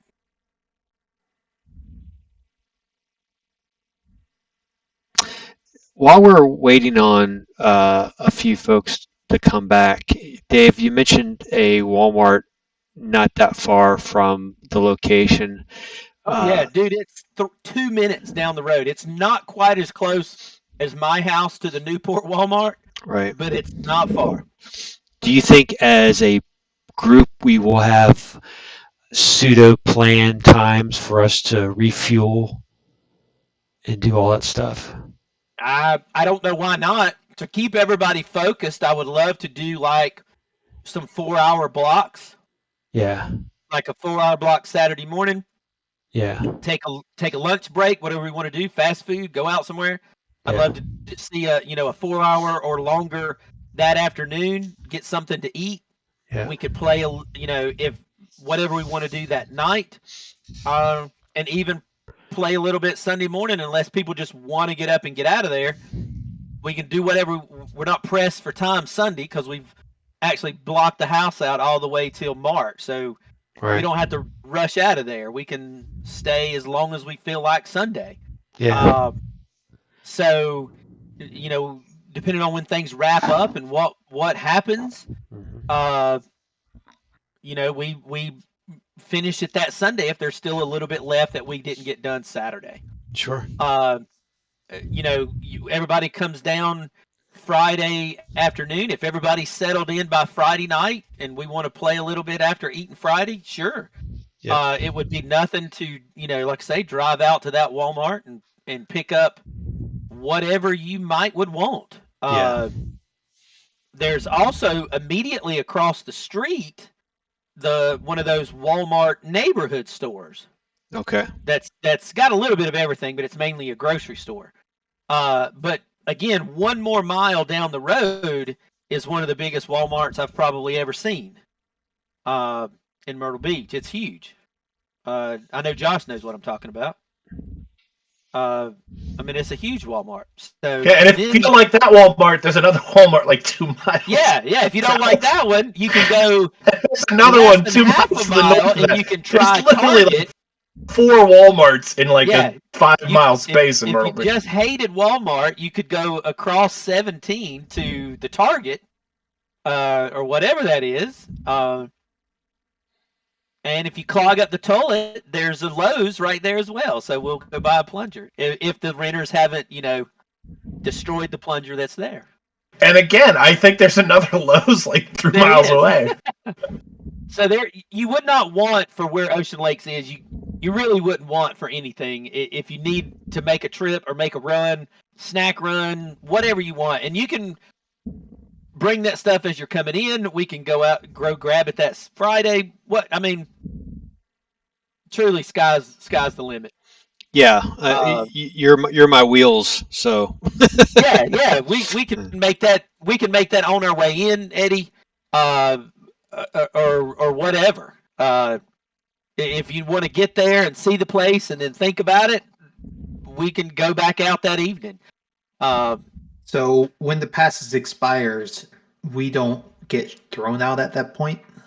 The pass won't technically expire till like that Sunday, but no, they're not going to come just throw you out. Okay. Not since, like I said, not since I misunderstood one of the days you were talking about. Not since we're homeowners anyway. So we're going to be there Friday evening, Saturday, and then check out Sunday, correct? Whenever we want to leave Sunday, yes. Okay. Gotcha.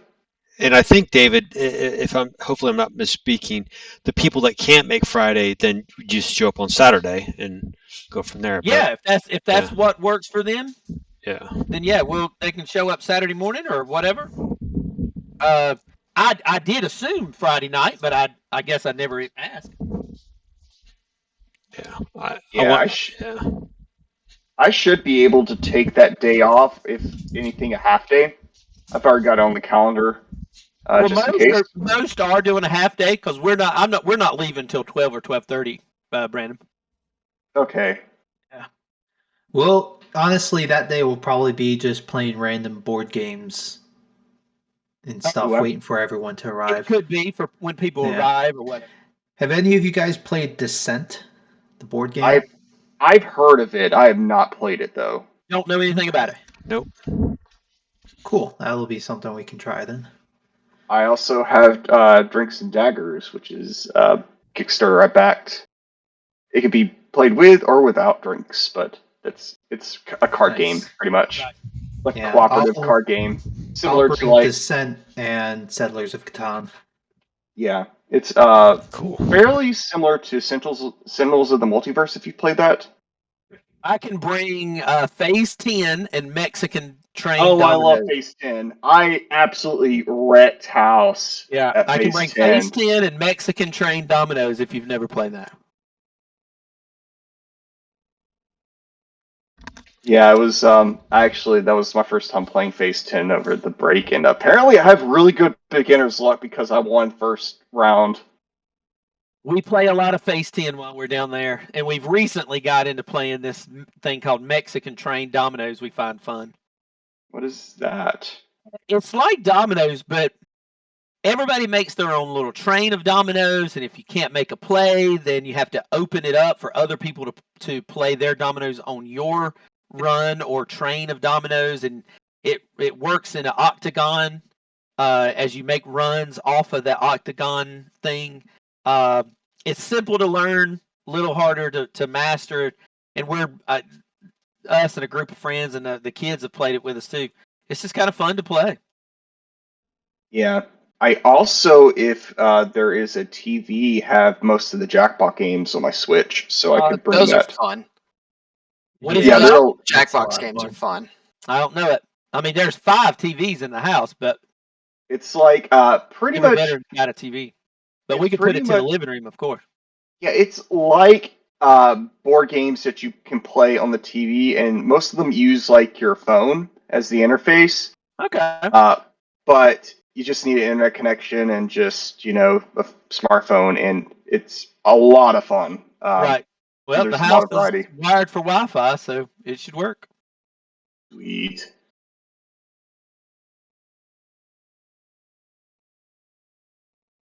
But yeah, I hope we leave some here around, like say 12:30, 1 o'clock, which it's about a 3.5 hour drive from Rock Hill. Yep. So I hope we're down there by, barring any incidents, 5 o'clock. Yep. Is this like one of those places in the middle of nowhere? Like, dude, no. I don't want to say it's in the middle of everything. Any area next to the beach is definitely somewhere. Yeah, I don't want to say it's in the middle of everything, but you can find everything in a very limited little bit amount of time. Like where we'll be at is a 5-minute walk from the beach.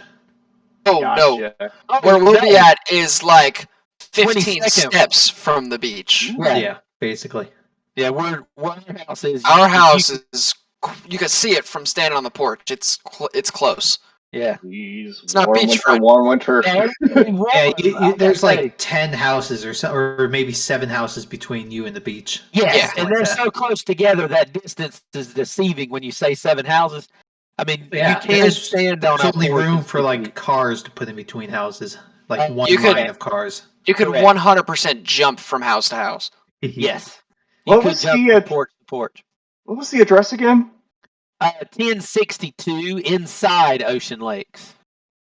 So if you look at the map of Ocean Lakes, look kind of at the upper right side where the houses are kind of close together. If you zoom in far enough, like on Google Maps, it should show some of the address numbers in like the house boxes. That's Right. how I figured out where we were. And it's like But the house bottom number is left. 1062. Ocean Lakes Family Campground? Yep. That's yes, that is it. Gotcha. We're all going to be playing out of a tent. So, apparently I went there before when I was like 10, 15 years ago when I was in scouting doing beach sweep. Oh yeah, I almost went to that. Yeah. My daughter did that not too long ago, beach sweep. Beach sweep? Yeah, she did that a couple months ago in Myrtle Beach.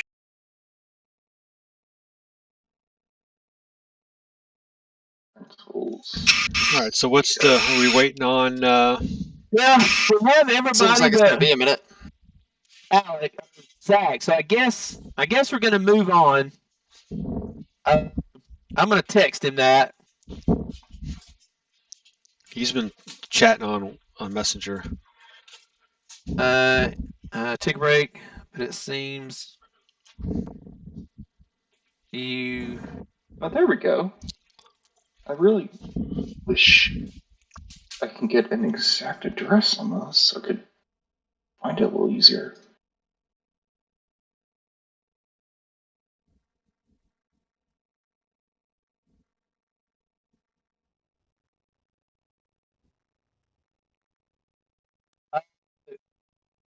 But yeah, Alex is right. When you zoom in close enough from a Google map, it's it actually says 1062E. And if you're it's like looking the at it, southeastern corner. yeah, if you're looking at it from like a Google Maps, yeah, go kind of south where a bunch of the roads are real tightly packed. Okay. It's right off of Seaside Drive. And I don't think our road has a name. No, it doesn't. But Yeah, I'm seeing it actually shows 10. It's 1062E. 1, 2, 3, 4, 5, 6. Yeah, we're 7 houses back. And while that looks like a long distance, it's not. I mean, you could throw a baseball right to the dunes. It's not Drive. Yeah, it's not that bad. All right. All right.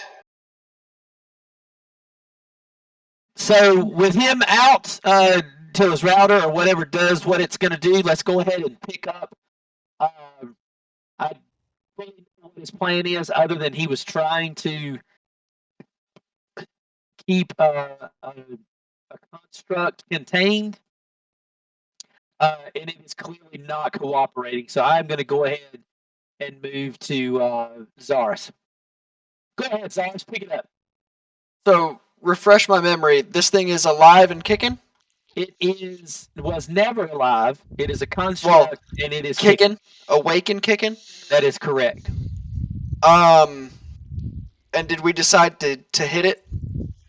I don't know that has truly been decided yet, as the one that was kind of making those moves was Eleander, but y'all did restrain him. So he is restrained at the moment. Until I can get free. Would that have kicked off my reaction, David? Technically, no, because he has not attacked anyone. He's simply tried to get away. Okay. I think I'm going to take a step back. Okay. You can decide if he's going to take an attack of opportunity or not. He is restrained, so let me look at restraint. He just has disadvantage. Okay. Then he has not been able to pull his weapon yet. So you know what? I am just going to try to hit you. Okay. This would unarmed strike. This would be an unarmed strike, a 1 to 20 plus strength, plus his strength, and his unarmed. So let's just go with this.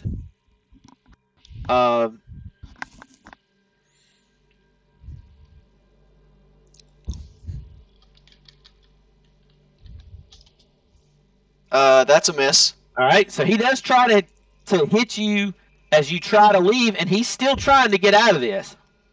Realizing that he hasn't well- pulled his weapon, I'm gonna take another step forward and see if I can pull his sword or whatever weapons he has out of the sheaths and take them from him, since they're not And pulled.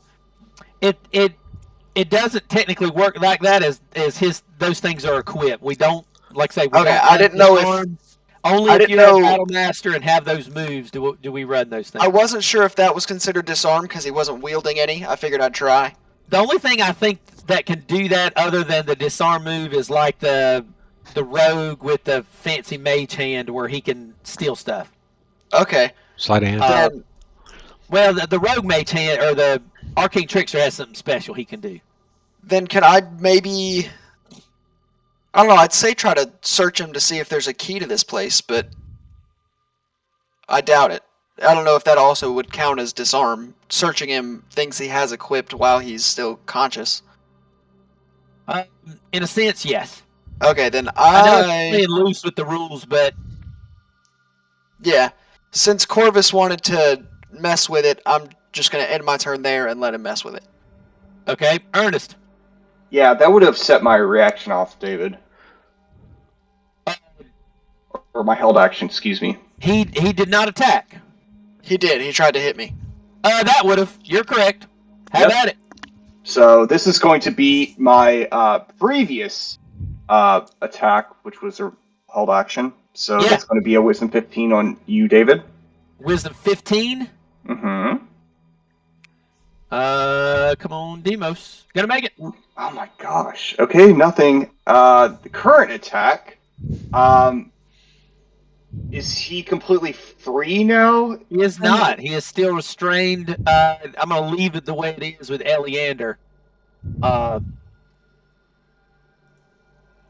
Gotcha. Go with that. But he is trying to get out. Let me put it that way. I mean, do we want to continue to have him restrained? I mean, I think we're trying to ask him some questions, but He probably won't answer, I'm sure. I'm sure he won't. Unless we have something that actually compels him. I'm looking through my spells, which I do not. Because, yeah. Like I say, you do have to realize he is a construct. I mean, would something like Zone of Truth potentially work on him? That would make whatever he says truthful, but he doesn't have to say anything. Yeah, and he's a construct. He might not have any information for us to have other than protect the building. And plus, he can't be charmed. Forcing him to say something sounds like something that would charm a charm. Yeah, would I'm do. not sure the Well, rules no. for that. Well, I think he doesn't have charm immunity. Like the magic. Oh, caster yeah, said It's true. The magic guys. The other two did. Yeah. It's not the same, but he has something which I alluded to. He has Gotcha. the ability where he can attempt to break out instantly on a certain dice roll or something like that. If we decide that we want to do Plan B and not kill it or destroy the construct, we could speed things up and just tell David we're do a group coup de grace on him in order to speed this thing up. Because if not, we'll be here all night with round after round. I don't have anything that would be good for questioning currently memorized. I can use different roles. I can use hypnotic pattern. I can use a few other potential things to foster interrogation. But he's a construct, and unfortunately, I don't have anything that would put him in a position where he could answer question. Well, actually, hold on one second. That's not true. I think I picked up. Where is that at? It has been a hot minute since I've thought about that. What spell are you thinking? I thought I had ensnaring strike or The one I was thinking of was plant growth, but it just makes it difficult terrain, I believe. But I did at one point, I believe, have something. I'm double checking. I don't see ensnaring strike. I had it at one point and I swapped it out.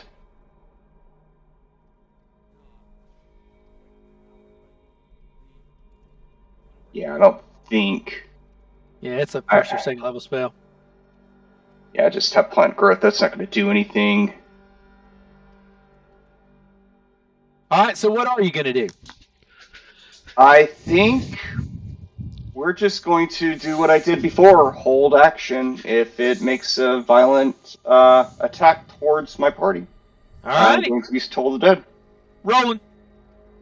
Same as before. Until we decide what we're doing, I'm just going to hold an action to restrain him if he breaks free. Okay. Moving up to him. Seeing as how he cannot seem to get out, he is going to draw that long sword. And go ahead, Ernest, and Roland, and do your attacks. Okay. Because he draws that long sword and starts to make an attack. Not it's a disadvantage. Wisdom 15, David. Wisdom 15. Hmm. Woo! Stop rolling good. Looking at Zach that is still holding him.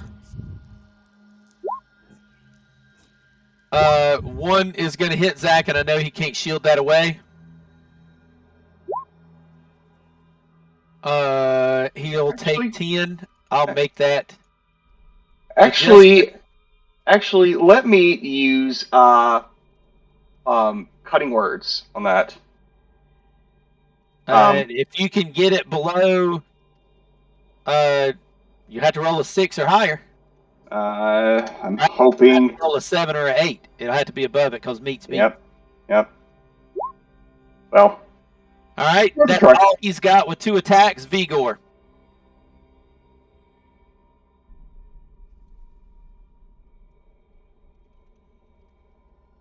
Oh, if you're talking, I can't hear you. Vigor's gonna move. He's going to bonus action dash here, and then he's just gonna say, "What are you fucking waiting for? Put a dagger in that thing's head." And that's gonna be Corvus. All right. I guess I will walk over there with my laser pistol and shoot it. Give it a whirl. He's got a little bit better AC than these other guys. Oh, does he? Yeah. So he does have armor class. He does have much better armor class than the Mages and the Hypnos. Toll the Dead. Oh, okay. That's a wisdom. Yeah. He's gonna make it. Wisdom. Crap. Yeah, he's got good wisdom. Okay. And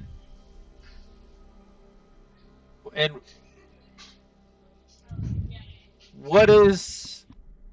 You're not a. Are you an evocation mage? No, I'm war mage. No, you're a war mage. Okay, so never mind.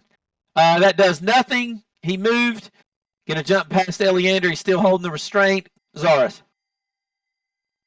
All right. Seeing that homeboy's getting a little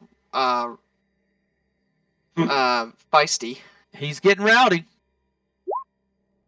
He is committed to 21 hits. He's committed to his orders. 15. No, 21's the only one.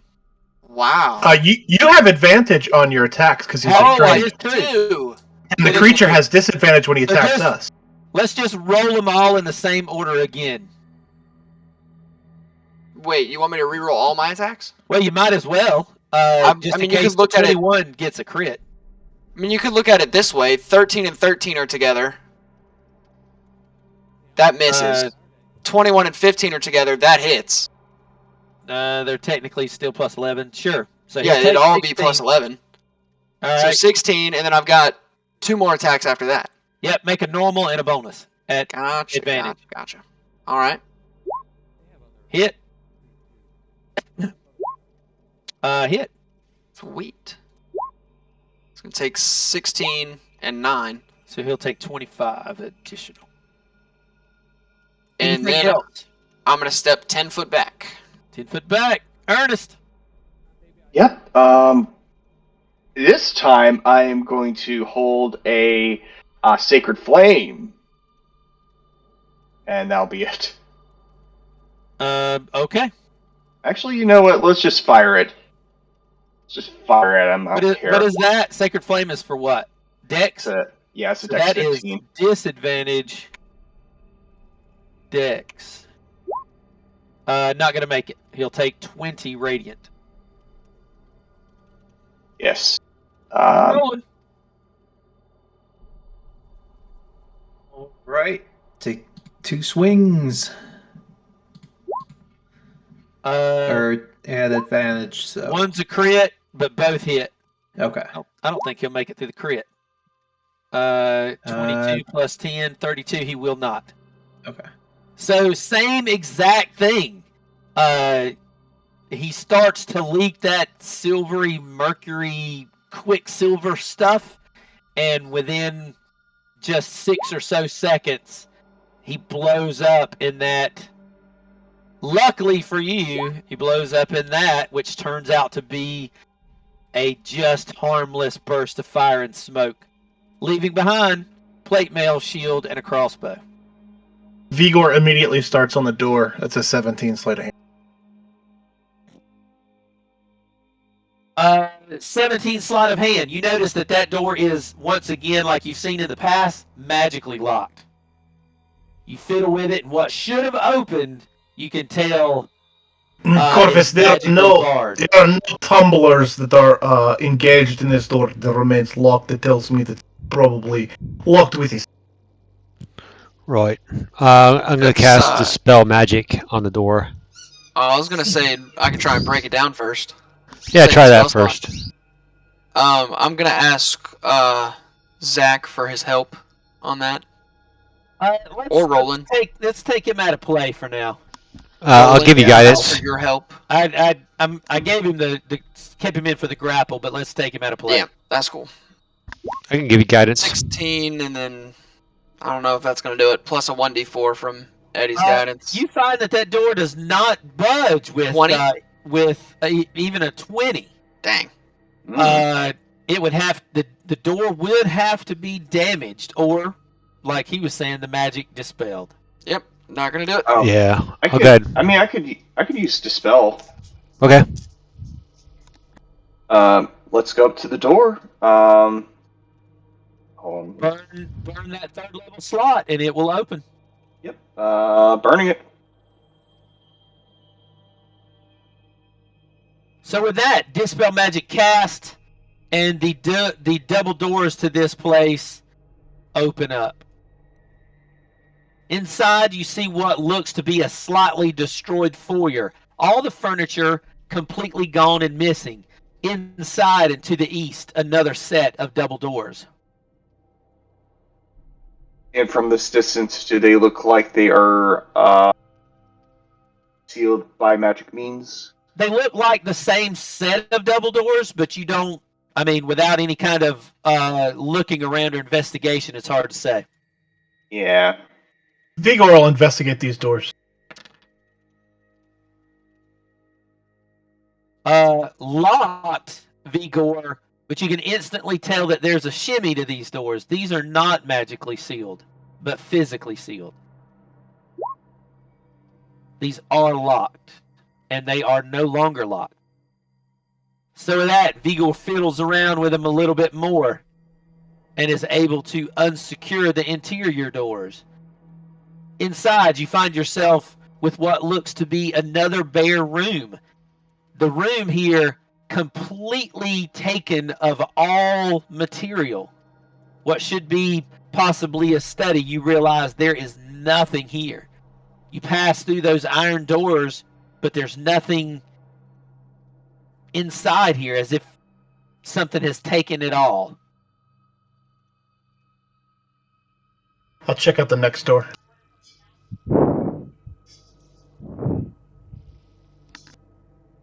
You kind of check out that door handle. This door, again, not magically locked, but regularly locked. I need you to make a perception check for me while you're down on that lock, Vigor. He did investigation. He did. But as you are fiddling with that lock and listening really close to those tumblers, you hear something large moving around in the next room. Okay, I am gonna finish You unlock the door. unlocking As it, you but were not listening- open it. Right. Yeah, You I'm gonna unlocked it. unlock it, but not open it. Yeah. You clearly, And then- as you're listening for tumblers, you're hearing things fall and tick into place, but then it's like, oh, okay, that's not this door. And then I'm gonna telepathically hit. Zarus is right there, so I'll hit him first, then I'll hit Roland, then I'll hit Corvus, I'll hit Ernst. Okay. Something big on the other side is what they'll hear. A little I'm bit gonna of a telepathic message to you, gentlemen. Yep. I'm going to look at my Doors unlocked. being the way they are, and I am going to go ahead and say, does anyone while I'm doing this need healing as well? And I'm going to cast Healing Spirit. I could use some. Yeah. So I am going to go ahead and do that at the 4th level. Sprint in that slot, and I do not remember the rules. Was it? Healing Spirit, it's I'm trying to remember what the rules are about how many charges you get. Just cast it up, put it up on the screen. something like proficiency or something. Yeah, you can Probably your display it. modifier plus proficiency. Probably. My modifier plus. Oh, that wouldn't be right. Modifier plus proficiency. Oh, it looks like 7. I think. There you go. Thank you. 1 plus the spellcast ability modifier. Okay, so that would be 5. Minimum of twice. So Gotcha. So Yeah. I'm going to go ahead and throw those up on the board. 3, 4, and 5. I am down half, so I'm going to need a few of those. I'm probably going to take the 12 and the 11 to start out with. I'll take the 11, the other 11. Okay, I'm at 70 of 87. So I'm what is that? should be- One? Is that a 6 left? It's There a 9 is- left. A 6 and a 9? Yep. Let's. Uh, who needs 6?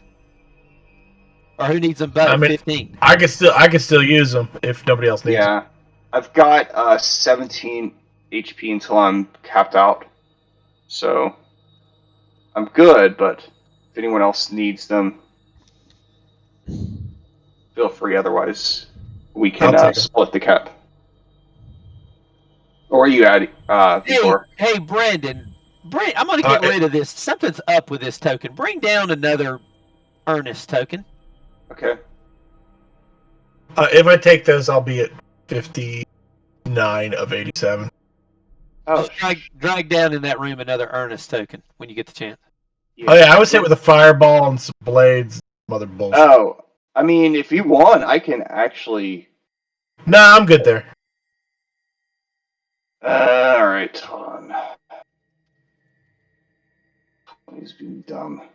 Wow, it is glitching out big time. The menu keeps popping over and moving the icon, and I can't drag it. If I can close it. It should be in your journal. Just go over to your journal and pull a whole new one down. No, I can't pull a whole new one down. Is what I'm saying. Is the menu keeps yeah, it's not allowing me to pull it down. Let's see. Okay, maybe it's gonna work. There you go. I have no visibility on the board. Still. What is wrong with your token all of a sudden? It's not linking up to anything. I'm the problem child. Like all the values are gone. No clue. Yeah, it was glitching out for me big time when I was trying to pull the actual token on the board. Right. I don't know. Anyway. Can There. you? Okay. Yep. I can go that much, but you'll have to change your hit points. I think you're gonna have to change your hit points in Roll20. That changing it from Yeah. D&D Beyond, I don't think it's gonna sync up. Something's not right. So you should have 47 out of 87. Yeah. Go ahead and take the rest of those, Vigor. So even then, they would put you at 59 out of 87. Yep. Even with those, I'm at 15.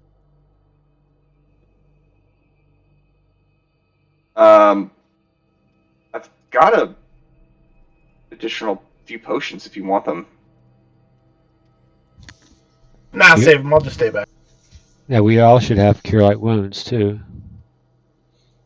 I can hit you again for another one if you need it.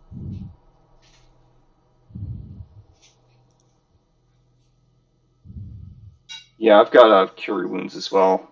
You can, why does my token keep resyncing? Like it bumped me down to 47. Now it's at 3. What is going? Oh, game has been. Who knows? Change it to whatever you heal to, and then, like I say, we'll go from there. Oh, well, I think I accidentally changed the value of the badger. Oh, it's all right. Okay, so with a little bit of healing done, Vigor has let you know that he does indeed hear something on the other side of that door walking around as he was doing his best to listen for tumblers that something else has caught his ear.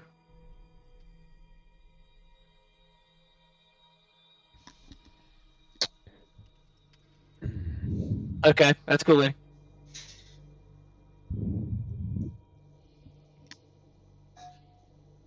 How big are these doors, David? 5 foot.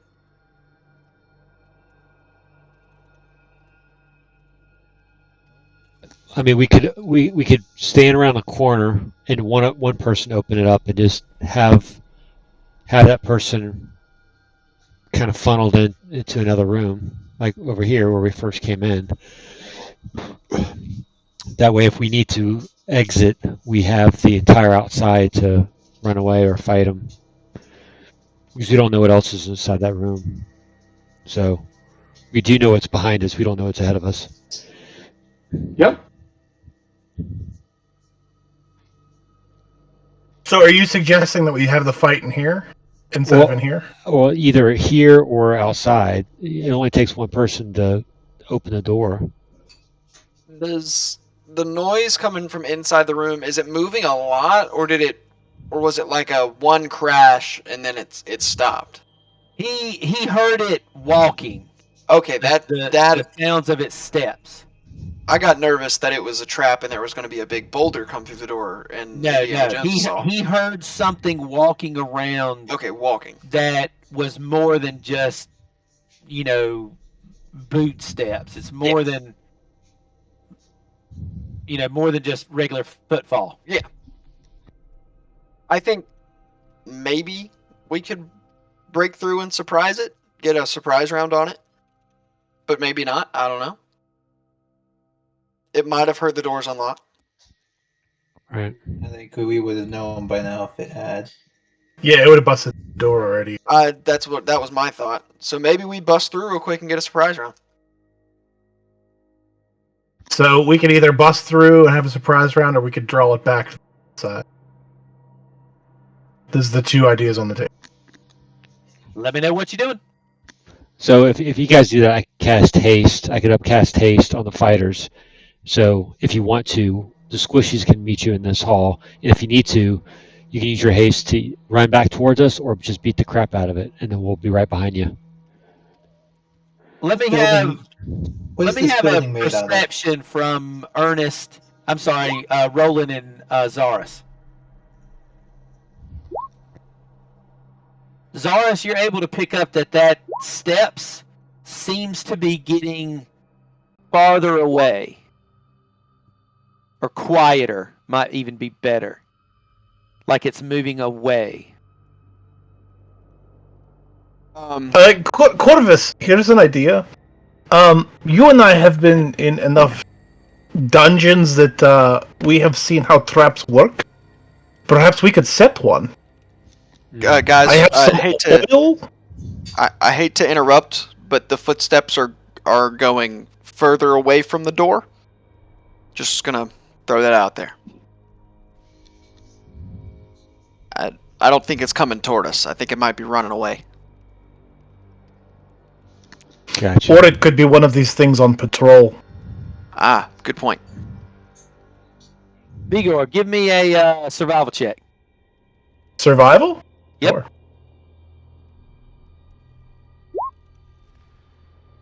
12? Probably not a Maiden footsteps. From what you heard from your perception score, seems too big for that. Okay. That track, that sound of footsteps does not sound Bigger like than a what- Mog. Yeah, it doesn't sound the same. It sounds big. It's a big Moggin if it's a Mog. Does it sound as big as that thing that tried to kill us in the square? In the square. The headless golem. Iron. Oh Iron- no, bronze gosh, columns. no. Yeah. No. Nothing even remotely close to that. But it sure don't sound like a normal human footfall either. Gotcha. Much bigger than that. But it ain't Heavy- nothing like heavy that. An footfall. iron golem stomping around.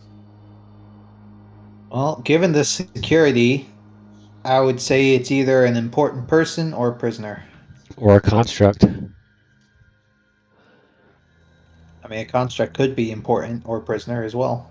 Right. I'm just gonna open the door.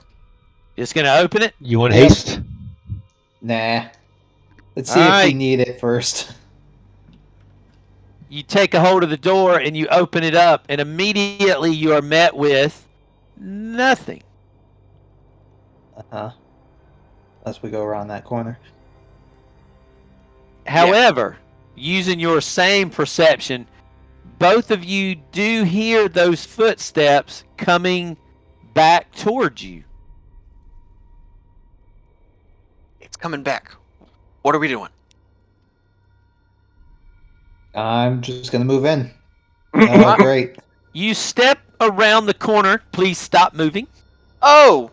You step around the corner, and quite possibly the largest blue frog you have ever seen in your life Oh, is that, coming back around from that corner as it walks. You see it, and it sees you, and it immediately snarls at you. Hello, beautiful. Let's have some action.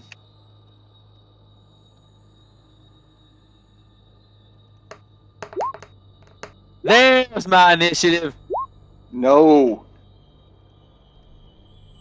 Back to normal for Zach is a good thing. Oh, I Or thought not I saw Zach, that. 26. David. No, that's now back to normal. Things are back to being correct. David sounded happy, and I saw that 26, and I immediately thought, oh, shit. No. All right. With that, Corvus, you do not know exactly what it is, but you hear, I think it was Zaris that went, whoa. But so I did hear all that. You kind of heard a little bit of the play, but you still technically have no clue what it is. Role play as such. Yeah. I remember the last thing I said was I was getting my components ready for haste. So role playing with that action, that's 30 there. I don't see anything, but their body language would probably be more reactionary, correct? Oh, weapons drawn. All right, yeah, I'm going to go ahead and I want to cast upcast haste, burn a 4th level slot, Okay, and burn it. and I'll put it up here for everyone to see, so you can go to the next person. You got it. All right, who you putting it on? What two people? Roland But, and yeah, the fighters. Okay. You guys get double your move plus 2 to AC, advantage to Dex, and you get 1 extra weapon attack. Vigor.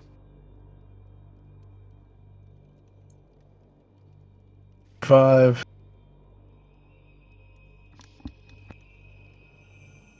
Third. All right. Bonus action dash. Okay. 15 you move to can barely here. see the outline of that circle. I can see him now. And I have 15 left on my dash. So Okay. I'm going to whip out my crossbow. Fire at him. That's a hit, sir. That'll be 7.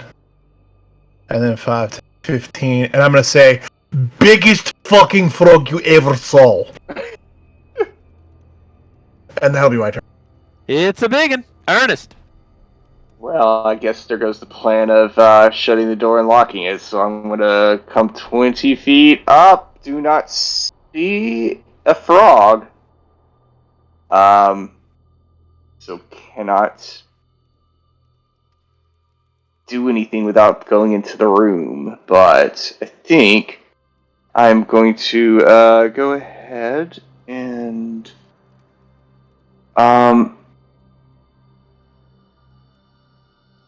where is... Sorry.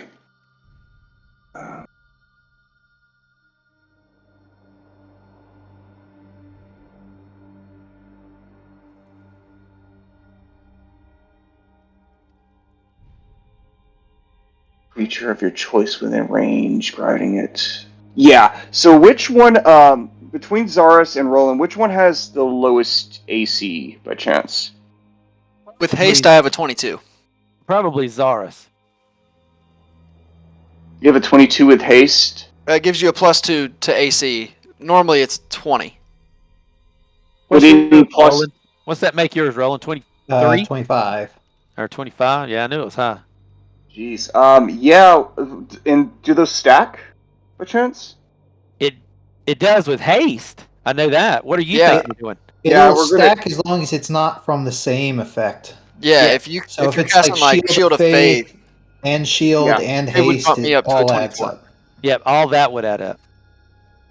Yeah, until I see anything, I'm going to, Actually, let's give Vigor Shield of Faith. He's in the room, and I'm scared. Yeah, we're going to go ahead, so you're going to get +2 to your AC, Josh.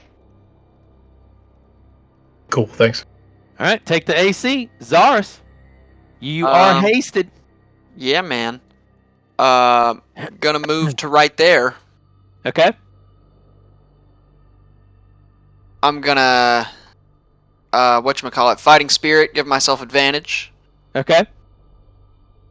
Take the slots off. Hit. Yikes. Roll one more regular hit, because haste gives you one more regular hit. Oh, yep, you're right. Oh, gosh, all of that hits. Oh, goody. Oh, I pressed the wrong button for that last one. It's okay. Here you go. So give me the first one, which is 26. Yep. Second one is 23. Second one is 23. This one is double. Yep. So it'd be 42. Yep. And then here's my last regular one. Yep. And 18 hits, right? 18 hits on the money. I meant to click the Great Weapon Master, but I clicked regular. Do you want me to just go regular since I just clicked go it? with what you rolled. All right, that's cool. 10 there. Yep. And then my bonus action for another 9. Another 9. Okay. Brother doesn't look so good. Roland. Okay, Wait, I'm hey- gonna move. hey, I'm gonna David. move. David, just real quick, Yes. I got my spells confused. I can, I believe it's upcast polymorph for another target, but not haste. So that would only be Ethan's. Is it because you don't have the spell slots? No, it's not, because I just reread the description. There is no upcasting of haste. I got that confused with I think it's polymorph or something All like right. that. Sorry, Roland, you're back to 23 armor class. I I'm probably sorry. would have Oh. squandered it anyway. It sucks for you, I know. Nah. So It's your turn, sir. Okay. Well, it needs to make a dexterity 16 saving throw as I cast immolation on it. Dexterity. I can't make it. So it is. Does this do it right? Yeah. So it takes 29 fire, and it is on fire. So 29, but it takes half from fire, so it's going to take 14. okay. And then let's see. Anything At else? the end of each of its turns, it can repeat the saving throw. If it fails, it takes another 4d6. It continues to take the 14, I guess? The 46? Yeah. Okay. Is that That'll it? be it? Yep. That's my turn. The bloody and on fire blue slad moves up. Obviously, it's going to come after you, Roland. It has 3 hits. 1, 2, 3. 27 will hit. You are going to take 13 piercing, and I need a DC 15 con save from you. Ooh. Okay. You're going to make it, so take the 13. That is all I got. Corvus. I think everybody sees it now. Now, is that at the end of its turn? Yeah. Is that right? So it can repeat its save, dex save. At the end of its turn? Let me double check. I'm pretty sure. Yes, at the end of each of its turns, it repeats the saving throw. 15? So it barely doesn't make it. It's a DC 16, so it'll take the 14 now. All right. It still has damage resistance to fire, so it's going to take the 7. Yep. It literally looks like its blue skin is about to melt off. Vigor. Corvus's turn. Oh, I'm sorry, Corvus. okay. So it's actively burning right now. Oh, yeah. Yep. Yeah. Let's do a. And I'll just go ahead and tell you, he actively has 8 hit points left. Okay. Let's do. Let's help him out. DC 17 Dex for create bonfire. DC 17 Dex, create bonfire. Yay, I'm going to make it. Okay. Well, he'll still have to make his mind up if he wants to stay there or not. Yeah, put your bonfire there somewhere. Vigor. I'm just gonna shoot it with another bolt. Another bolt. 13 hit him. 13 does not. Okay. And then I'll move 20 here, and I will hide like a bard. Take the hide action. That's pretty good. Ernest. Let's try Toll the Dead, Wisdom 15. Told the Dead, Wisdom 15. I ain't got so much of that. But I'm going to make it even with a -2. Well, David, Wow. apparently this slab wants to stay alive. Hanging in there. But I don't think I can make it past Zaris. I got 4 chances. Yep, you are Zaris hasted. can blow on, just Yeah, you Blow are on him. hasted. But he's On going to him. miss. Miss! Nope. That's what I thought. Yep, there he goes. He's dead. Can you do Yep. 8 damage? Yeah, that's like my minimum. Is Okay, 1 yeah. plus 7. Yeah, he's out. There's your max damage. He's out. Blue slad falls to the floor.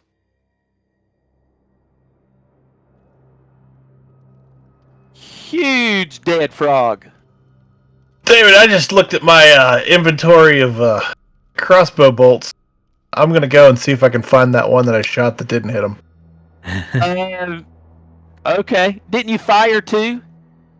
I assume the one that ended up in his head that caught on fire, so I don't think that one's good anymore. Well, you can. I know they say you can recover half, so you can recover 1. Yeah, I mean, so I'll out of the recover 2 one. you fired, you get 1. Yeah. So you can get 1 back. They say you can recover half. Yeah, I'm counting in my little quivers. Guys, yeah. 12. So Yeah. you come into the room and you can clearly see that this blue slad looked to be guarding a stairwell that is going up. Oh, good. I think I'm gonna go up the stairwell. And Yeah, Vigor, I'll you follow still behind. Is and Vigor, anyone? you still have Shield of Faith cast on you. Are we going up Yeah, the it's 10 stairwell minutes. Yep. in a single file line? Are people waiting to be called, or are these two gentlemen going up first? I think we should go up all together in single file. I agree. Just try to squeeze it all up in a single file line. All right, line up. And I'm gonna kind of see if I can't maneuver some people coming up the stairs.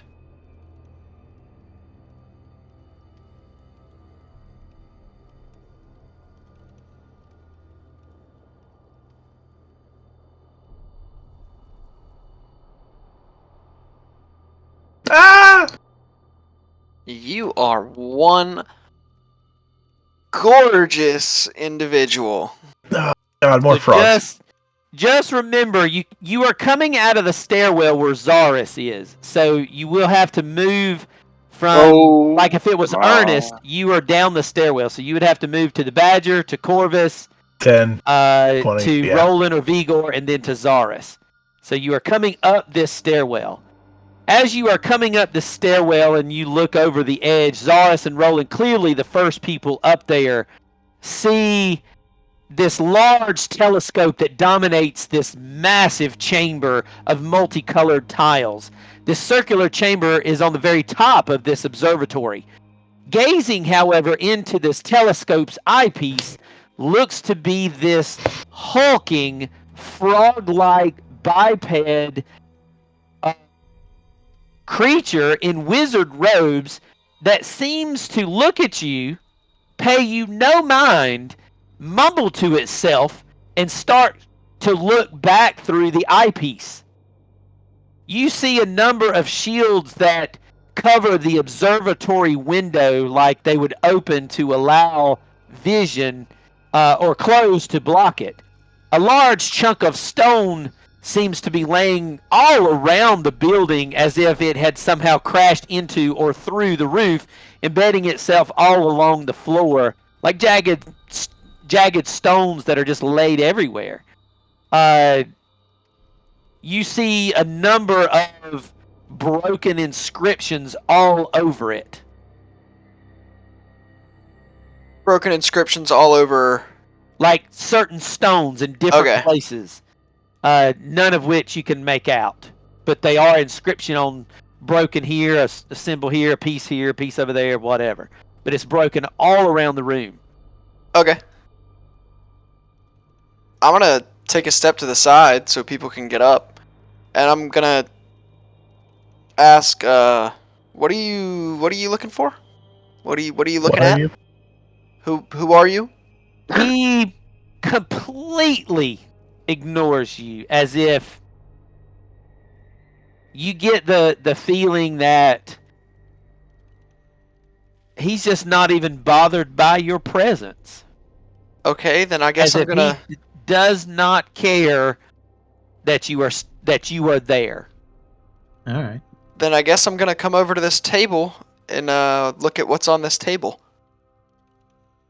You walk over to the table and take a glance at it, and you notice another number of magical reagents, but you see something that is laid out there in front of you that looks like a set of bracers or something that's laid right there immediately in front of you, that odd-looking device, and magically coming out of it, almost like if you think of a sci-fi hologram, you see the spiraling of, it's probably out of Zaris's league. It's different orbs, some large, some small, and smaller orbs are rotating around larger orbs, and those are rotating around a bright other orb, and it's just kind of holographically or magically projected into the air, and it's just really kind of odd looking to you.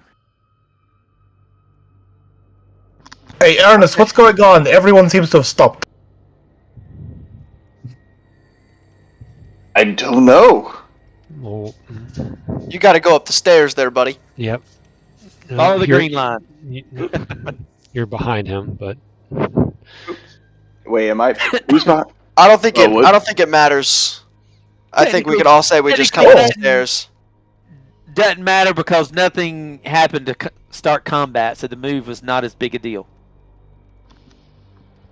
David, would you allow me to do either history or arcana check between the two fights to jog a memory of what kind of language these things potentially use? If you can give me, I think I want a straight Arcana check from you. Okay. You know that they speak their own language. They have their own language. The Slod speak Slod, a Slod language. Oh. But you okay. also remember reading that pretty sure every one of them are telepathic. Okay. That many times they make no sound at all as they seem to talk amongst themselves from your readings. Cast universal, or not cast, it's an act. Use universal speech and say to it, "Hello, are you friend or foe?" So you try to universally talk to the big frog. Big guy. I'm going to cast universal speech on whatever this thing is up here. I'm not cast, but it's innate ability. Does that cast on yourself? It's not a spell, it's innate ability. I can choose up to 3 creatures within 60 feet they magically understand. Okay.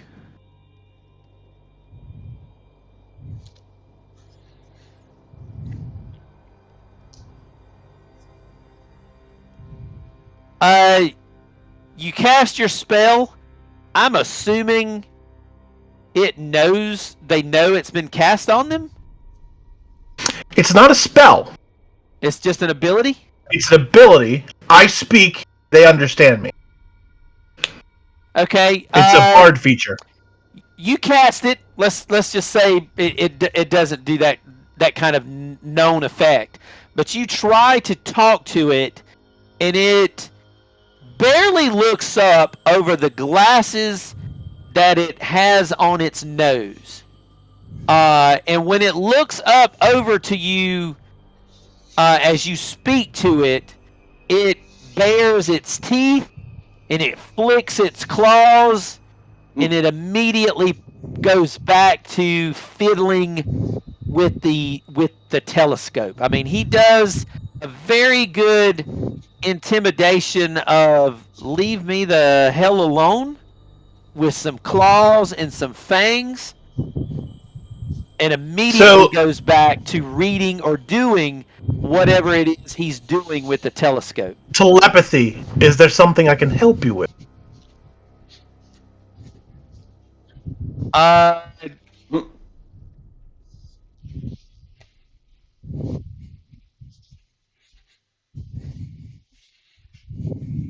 You get the very same thing.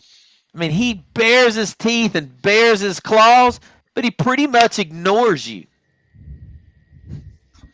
He doesn't give you any care or reason. He seems to be working on this telescope and doesn't care that you're really even standing there. And you interrupt him, and he shows he's not keen on the interruption.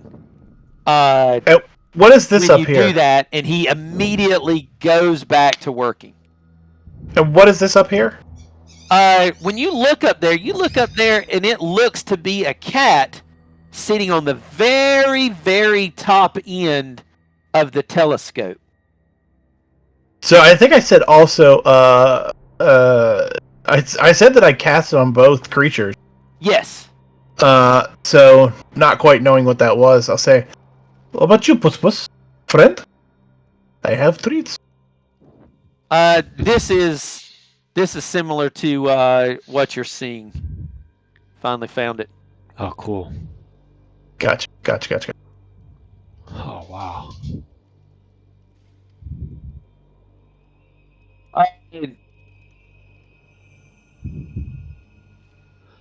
Puss Puss, I think, answers in cat. Uh, Now, I can't understand it if it's a cat. They can understand me. oh. It looks at you. I think it meows. Come here, Puss. I have treat. That he doesn't do, but he meows at you. He does give you a meow. David, you said that with my check, I would realize that they have their own language. Did you say that they speak? You didn't tell me that they have a telepathic link. I think you would have read that with a 27. Okay. You know they speak their own language, but you also know for the most part they speak telepathically. Right. And you know from Vigor telepathically, it doesn't matter what language you speak, as long as they have intelligence, they can understand telepathy. Are these like arrow slits out of these? No, it's just the shape of the tower. It's like a large spike all the way around. Is there a hole that the telescope is looking out of? Yes. The telescope end does protrude out the building from this observatory. Okay. He does not appear to want help. I asked him if he could help. The snarling was his response. He has not really said. I asked him if he was friend or foe. He did not say that he was foe, but he did snarl at us, and he has not attacked us. So I am going to say somewhere in the middle. He seems to want us to fuck off. I'm just going to do a history check on these statues down here, if they ring a bell. Okay. Significance. Significance of them, they look to be statues of Maiden that have been turned to stone. Oh, wow.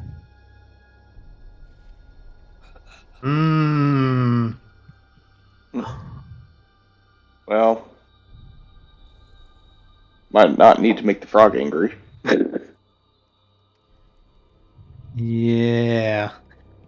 He steps around, continues to do whatever it is he's doing with this telescope. Working, doing his best.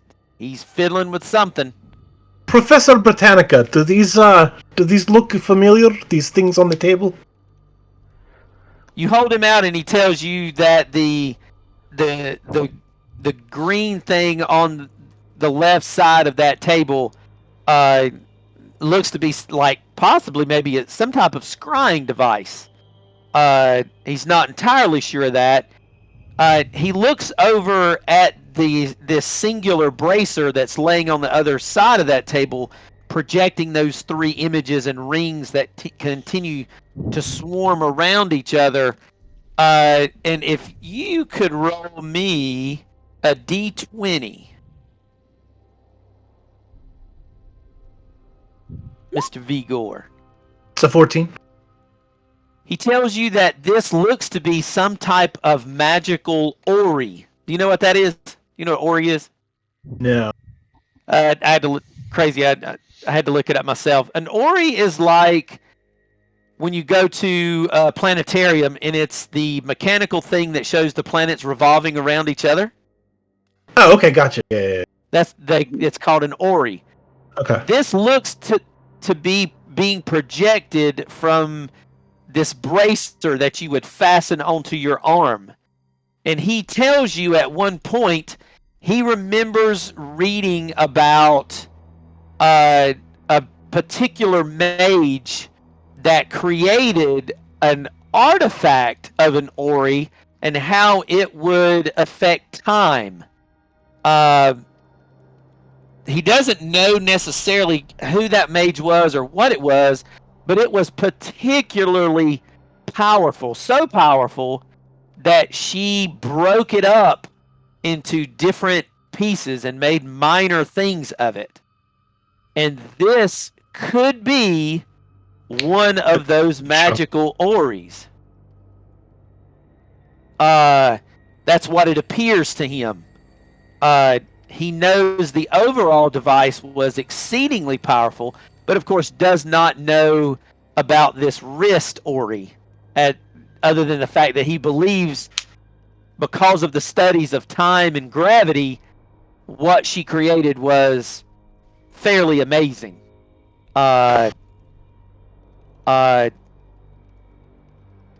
Thinks it would be quite knowledgeable to study it more.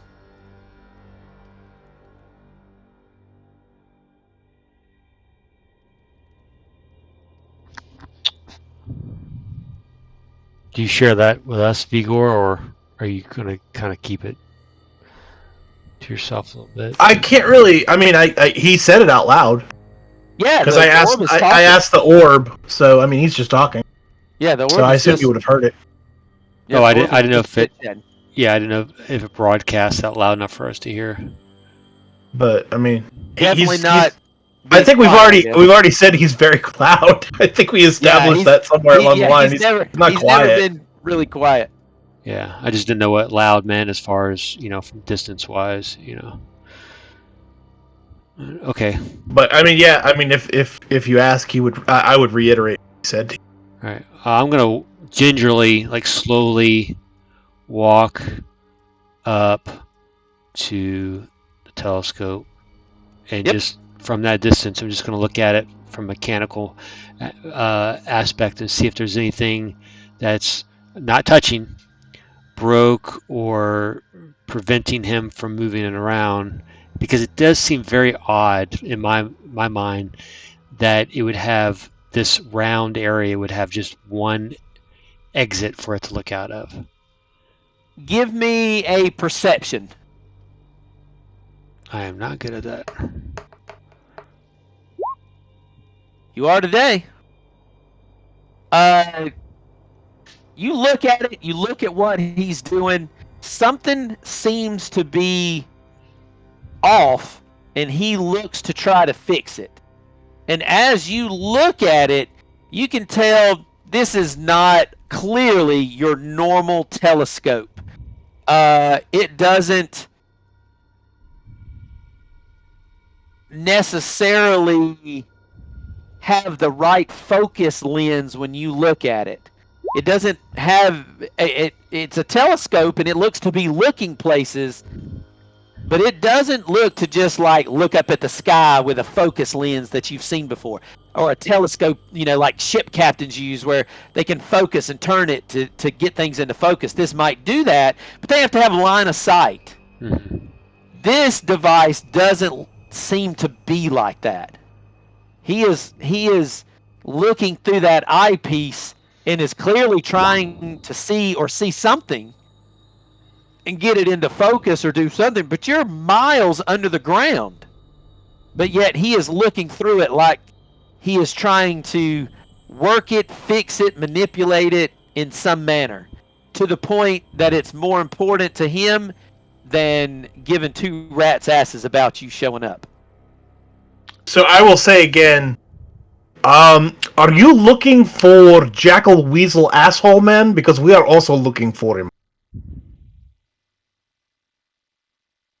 You get just a gruff from him, like, shut up, Did in a Vigor stint. say that out loud? I think Yeah. so. Okay, at this point, I'm gonna just cast Comprehend Languages then. Because at this point, I'd probably connect that he's not getting answers or something. I don't know. He's definitely not getting answers, but you are also coming across he doesn't care to give you answers. He is so focused in the work that any interruption seems to come with a sneer or a snarl or a flex. He don't care what you're doing. He don't care that you're standing there as he commits to this work. When are you looking? Are you looking back in time? Forward in time? Not now? I think your continued pestering gets a far more severe snarl. Look, we are not wanting to... We're trying to help.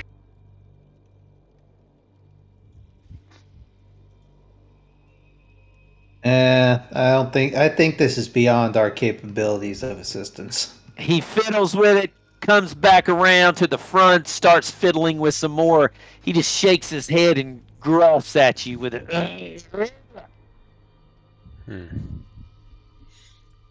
The cat. is- I'm going to give him bardic inspiration. You're gonna give him bardic I'm inspiration. gonna give him bardic inspiration. Let him figure out what the fuck he's working on. I'm gonna give him bardic. All right, you slap him. With I don't have to bardic, touch him for it. or whatever you got to do with it to get it. Just 60. He's just got to be at 60 feet. I'm like, well, okay, whatever. I sure you have it, buddy. You give him the bardic inspiration. I think he would probably pause for a minute to feel what happens. It doesn't interrupt his work or what he's trying to figure out, and he continues to work on what he's doing. All right, I see what Vigor's doing, and I'm going to cast my guidance, which is focused thought. All right, you give him a guidance, a little bit of extra assistance, and he looks at you, and he looks at Vigor, and he kind of shakes his head, and the nuisance isn't quite there because what you're doing is not just screwing up his work, but he goes back to work.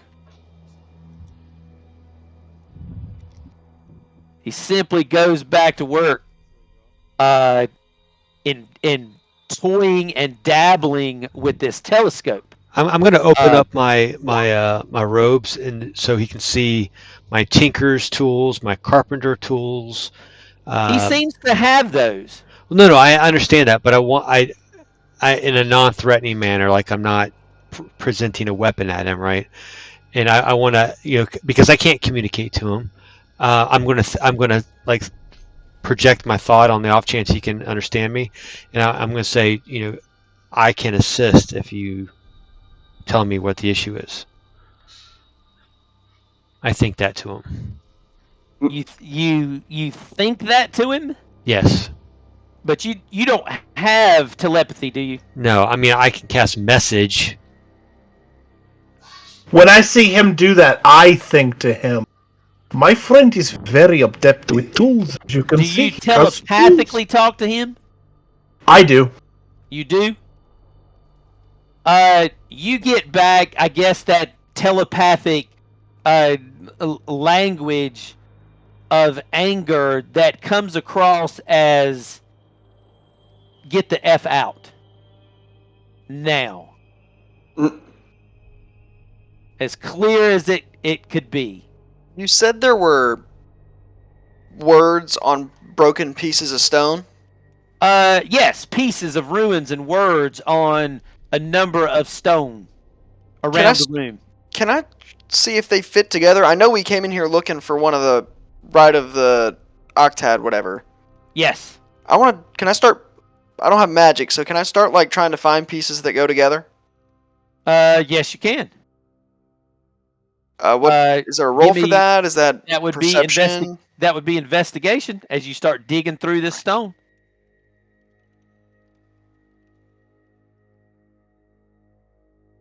You start finding pieces, but none that you feel like that actually fit together. But you are finding them. It is not hard to find them. I'll keep finding them. Maybe somebody else can figure it out. Nothing seems to want to match. I will pass on the message that he wants us out. Okay, you're gonna pass that on? Yeah. Okay. I don't think that's gonna work there, Vigor. We kind of need the Octad. Maybe, and I show him kind of the stones that I'm messing with. Maybe just these words right here are the Octad. Maybe we can find it and go if somebody who can read a little better than I can put them together. Yeah, I think as long as we don't bother him, he's not going to care that we're in here. Yeah, I know what I think. David, Yes. is there an Arcana check or something so I can figure out what he's scrying for over here? You can give me an Arcana for that. I mean, not a great one. I rolled a 2. You look into it, and it definitely looks like he is trying to scry into another plane. You can't tell if it's the ethereal plane or the shadow realm or any of that, but you can definitely tell what he is scrying for isn't even on this plane.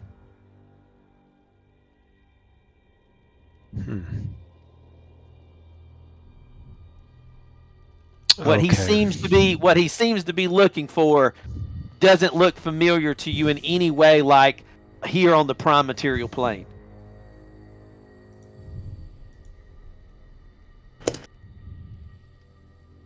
Nothing like specific, like a person. He's not scrying for a person, but he does look like he's trying to scry to like a general location, but cannot seem to get it into focus.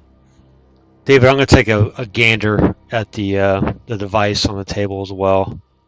Okay, it looks to be a magical bracer of some sort, like a magic item, but from the top of it, it seems to be projecting, like I say, that ori of planets spinning around an axis and other things spinning around their own axes around a larger axis. Basically looking, say, almost like a planetary solar system. After looking at the telescope, is there a place on there that this would mount to? No, you realize that this bracer would simply mount to your arm. That it is some type of magical device, from what Vigor was able to find out, from a larger magical device, and that this would fasten onto your arm in some manner. Yeah, I'm not sure if we need to help this guy if he's trying to open up the gates of hell or something like that. Or helping La Vista. Yeah. Of course, he could be trying to go home. Or he was pulled here by her. So. Can you ask him if there's any more of his kind? And I mean, I can ask him, but he's getting pretty testy. Sure. Are there any more of your kind here? Very testy. Yeah, he completely ignored the question of, are there any more of your kind? I mean, yeah, he's just ignoring us now. Yeah, you get that teeth bare, you get that snarl, and I mean, he pretty much completely didn't even acknowledge that question. Perhaps we move on, come back to... yeah. Badger starts to walk downstairs.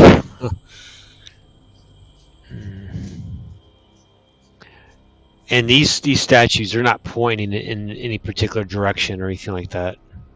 No, they all just seem to be just pointing north. Okay. And last question, and I'm going to start walking downstairs. From the world map, or from when we looked at, what's the significance of north? Where's this building pointing to on the north side? I mean, technically, it would be. I'm just going to go with the way the overall map is laid out. Mm-hmm. This, in a sense, would be pointing north. If I zoomed you back to the world map, real quick, you can see where you are in that upper left-hand corner. Here, this tower with the yellow dot.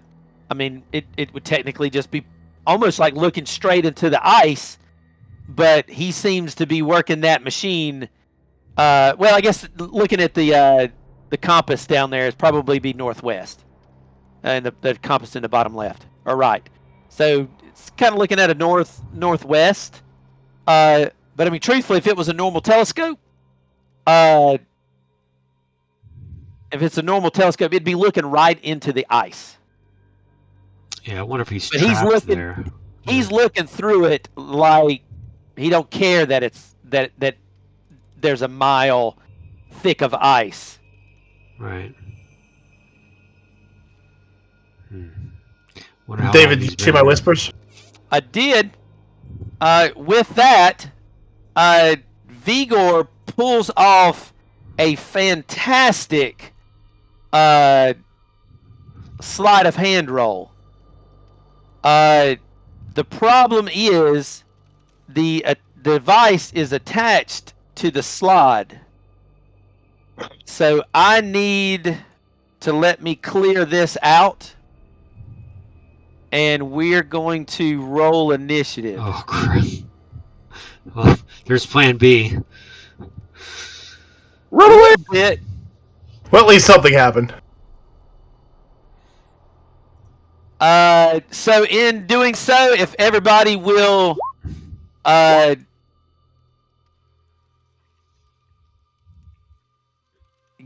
on the board.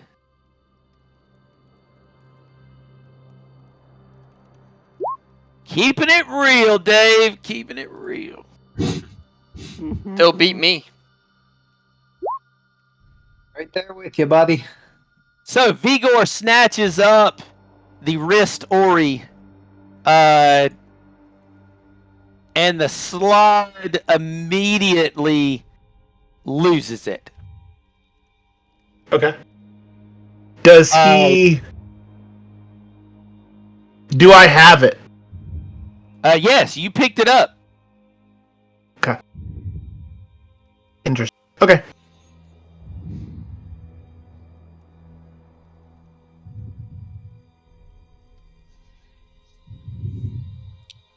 Would Shield of Faith, would 10 minutes have passed? Yeah, Being in this room? sadly. Sadly. Okay. Sorry, Vigor. No, that's cool. Alright, top of the order here. Yes. But I wouldn't have known that Vigor... Well, I guess I could roll a perception check to see if I saw him do sleight of hand, but... Or no, my passive is 15. I wouldn't even know that there's a threat. So I guess I would still be walking downstairs.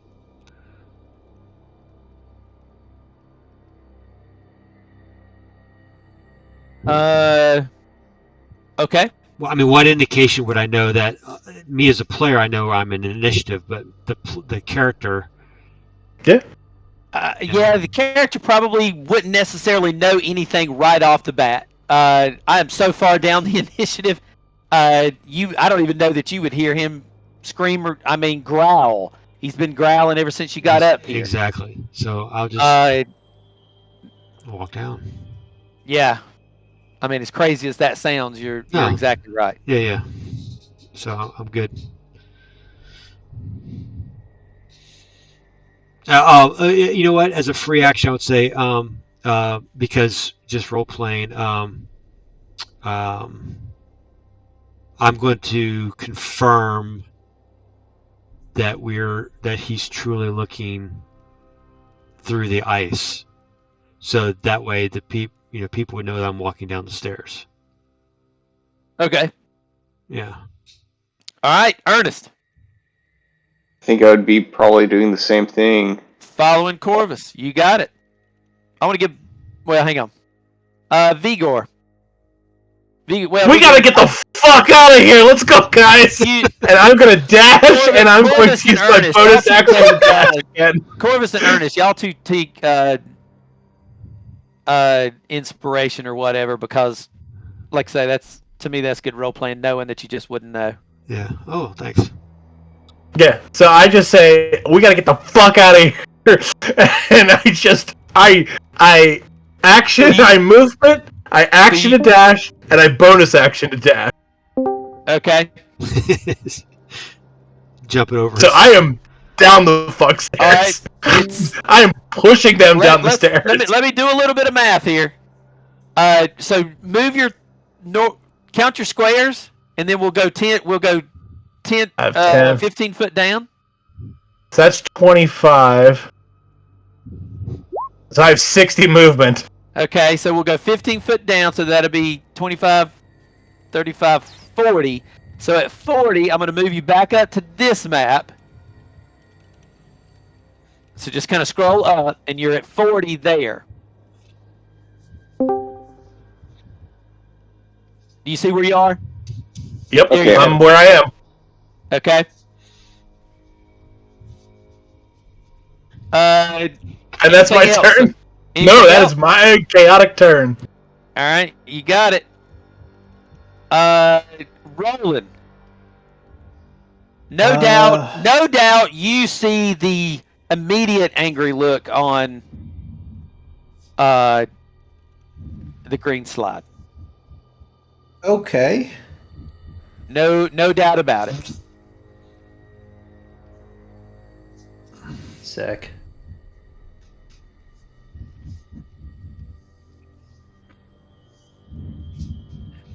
Okay. I'm going to. It needs to make a.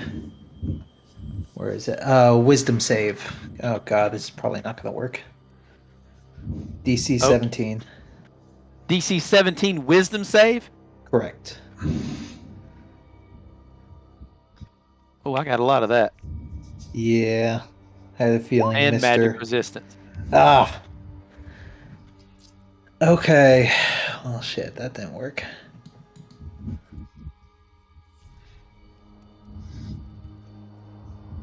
I don't know. God damn it! Why do you have to poke the hornet's nest?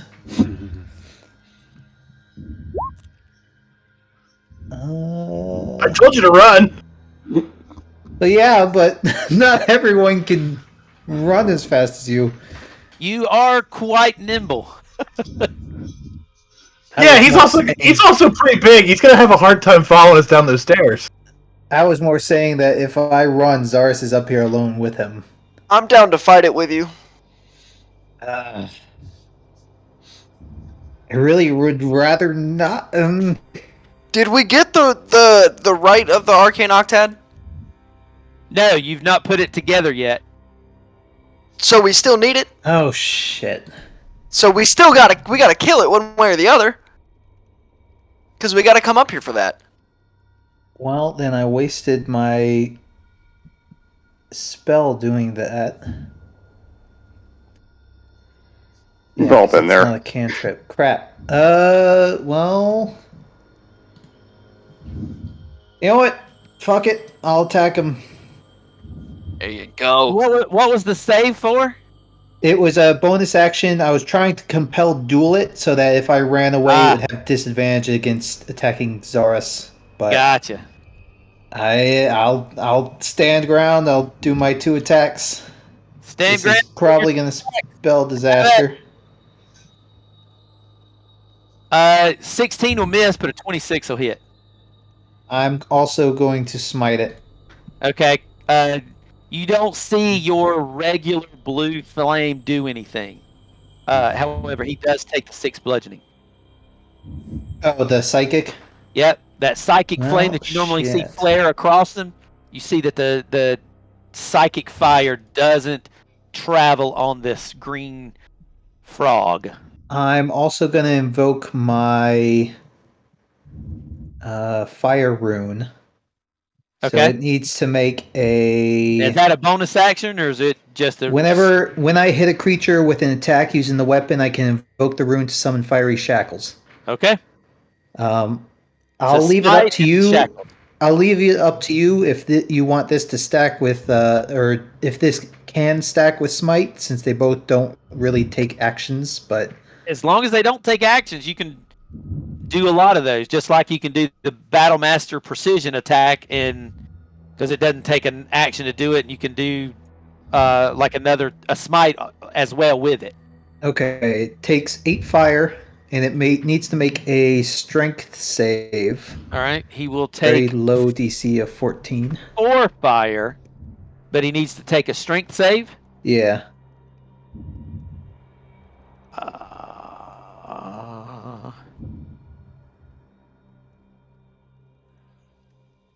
Is this a spell?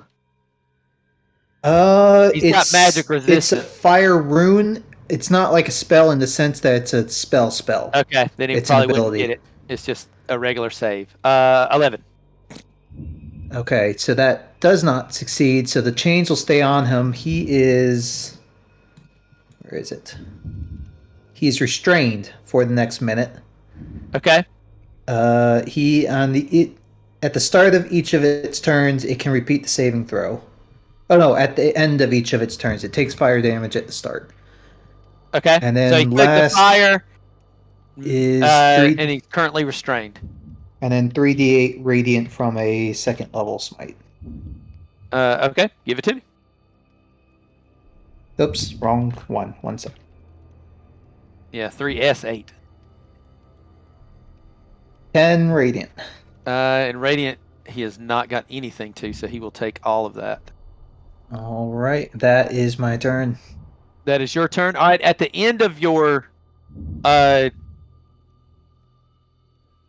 turn, he is going to try his best to claw you with a legendary action. Oh no. We fucked up. That will barely hit. We fucked up. All right, you're going to take 12 from that, but I need you to give me that DC 15 con save. All right, no problem. Now it moves to his actual turn. So at the beginning of its turn, it will take 2d6 fire. Okay, give me the fire. So he will take Cool. 2. And he gets to make a save at the end of his turn. Is that correct? Yeah. All right, another I strength need a save. DC 18 dex save from Roland. Corvus is down the stairs, and Zaris. So you're not close enough. So Roland and Zaris, I need you to make a DC 18 dex save. Is this because of a spell? Yes. Perfect. I'm still gonna fail it. You got it. Hang on, let me read something just to make sure. Okay, so you do have to see it. So I'm going to get both of you. Each of you are going to take 42 lightning damage. I'm going to use my reaction to take nothing. Half or whatever. That's all he's got. Zara. Hold on. Let me see something. Nope. Shit, that just sucks. What you talking about? I was gonna say I'm gonna use my Indomitable feature, but nope, I'd already used it. That just fucking sucks. Yep. Oh god, you used it escaping. Damn. Yeah. Damn curse. He was running away. He's restrained, right? He isn't currently restrained. Oh wait, let me make that save. Yeah. Let me try to make that save. I mean, I'm gonna have advantage one way or the other. He's not anymore. He breaks it, yeah. That's okay. I'm still gonna at this when I roll initiative, I get a use of my fighting spirit back. Yep. So I'm gonna use that. Okay. All three of those hit, and subtract 5 from this.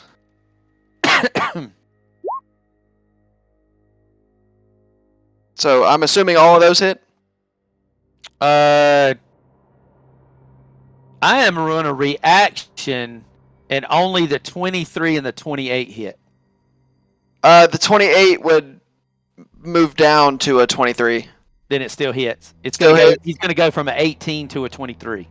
Okay. Well, you're gonna take 27. Yep.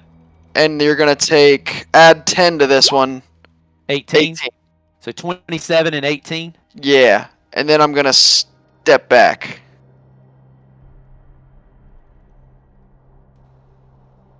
And that is my turn. All right. I'm going to use 2 of my legendary actions, 2 of my 3.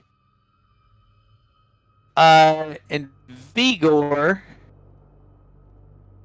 I am going to see if I can whisper you something.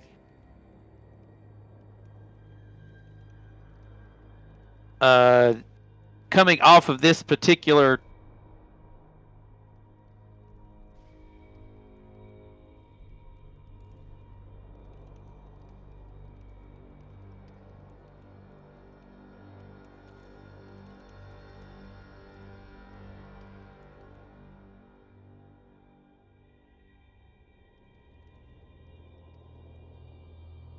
that's on the item. So I'm going to use 2 of my 3, and he disappears completely from you guys upstairs, and he completely vanishes. Well, Vigor, I think you see what happens.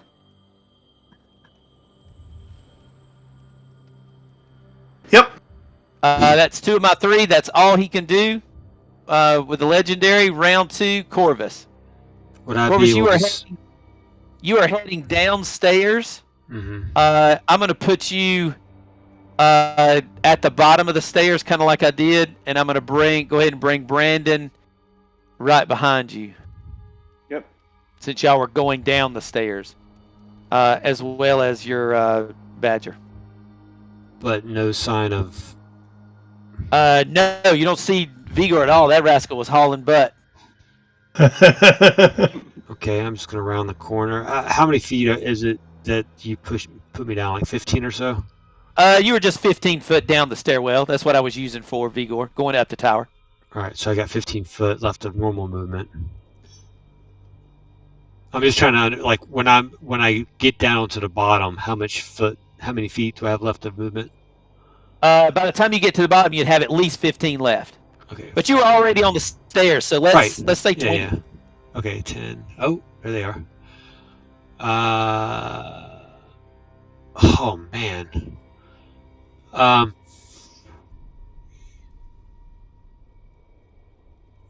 Logically thinking about this, the guy ran past.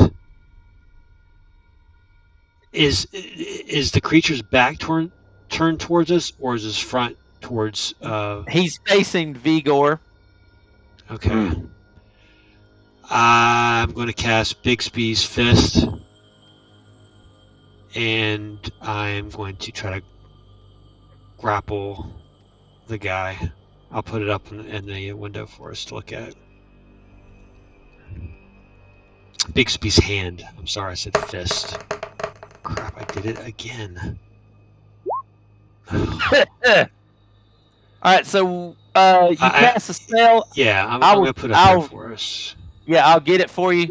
And what are you wanting to do? I want to grapple the creature. I don't want to punch him. I just want to hold him. Because I have no idea what's going on. In my mind, is he running from something? Did something happen up there? Are we all running downstairs from something else? I don't know. But I got you. Well, you got control of the hand, so move it and tell me what I need to do. All right, I want to try to grapple this guy. Okay. So there's different forms this thing has. One's a fist, all that stuff. But I'm going to use it. It's called Grasping Hand. So it's a DC. It's so difficult to read on that one. Grasping Hand. You basically just use the strength hand to do a regular grapple. So yeah, it's got a strength of 26. Yeah, I have a strength of 26, so it's opposing. I'll do that real quick. Here's my opposing. Whoa. How's that? Well, I don't think I can beat that at all. Yeah,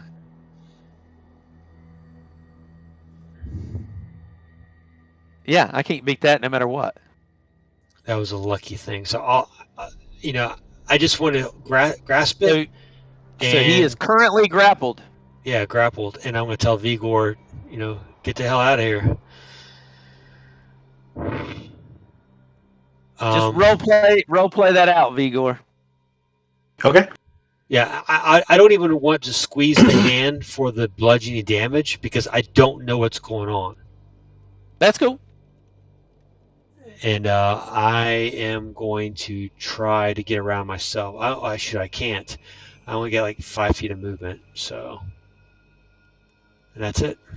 All right, Ernest. Yeah. So you said 15. I have 15 feet of movement. About 20. 20. You guys would have come down 15, so about 20. Let me just do 10 right there. Still don't see it. I mean, would I have known anything was amiss at this None. point? You would have known nothing. I mean, we heard lightning, but we don't know what happened. Right. Role play at it. And Vigor ran past you. Yes. Now you did see that, and he didn't. And I did run. say, we got to get out of here. Yeah, he was making quite the verbal statements as he ran by. Right. So I am going to move, I guess, 10 right there. So that'd be... So Corvus made it, or Eddie made it seem like the King Toad was down here. I don't see it. Well, you see me focusing on a spell in that direction. Oh. I'm holding concentration. I guess free action would be like, what's the situation? If you could... So you I don't know. at the party. What's the situation? Yeah. right. I wouldn't know anything is or miss. I don't see anything. The components I have in my hand are an eggshell and a snakeskin glove, and you know that I've used that when we were fighting against the hags. Okay. And I'm steadily concentrating and looking straight ahead. Gotcha. I'm trying to think if I could do anything with a bonus action, really. So you could double move. Yeah, that's what I'm. But that would be my main action, correct? It would be. Correct. I would have a bonus action left over. That's. Yes. So I guess let's just do that. We'll do 10. Oh, I can see something now. I'm skirting around the outside. We'll do... Actually, I don't want to get hit with that. Bullshit. Oh. That still hit me. What I am going to do, I think, is... nothing, because I don't have anything that does get used to the bonus action and Bardic Inspiration, which, you know what? Vigor's right there. Bardic Inspiration. Okay. Bardic Inspiration to Vigor. Vigor, he is right on King Toad. Bonus action, disengage. Okay. Dash.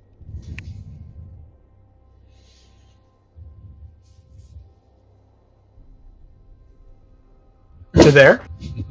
Free action. Use my telepathy. Got your attention now, big boy. You want to talk or not? Okay. Anything else? Nope, that's my turn. You got it. Roland. Do I have any indication of where he went? Because if not, I know what I'm going to do. At the moment, no. Okay. He's done nothing. No one has said anything. No major thing has happened to show here or do anything. I'm going to look through this telescope. Okay. You use your action and you look through the telescope that he seems to be working on. And you notice that something is not right. It is looking into an extremely odd place that's not into the side of the ice wall. It's not into anywhere that you've really ever seen before, but it just simply isn't focusing specifically. It can't get a good view of where it's looking, and something's broke about it. Well, that But sounds it's like a Vigor just problem. it's Or a just Corvus problem. it's just not working. That there's some type of damage to it, and it's not focusing correctly. That'll be my turn. Okay. Back to it.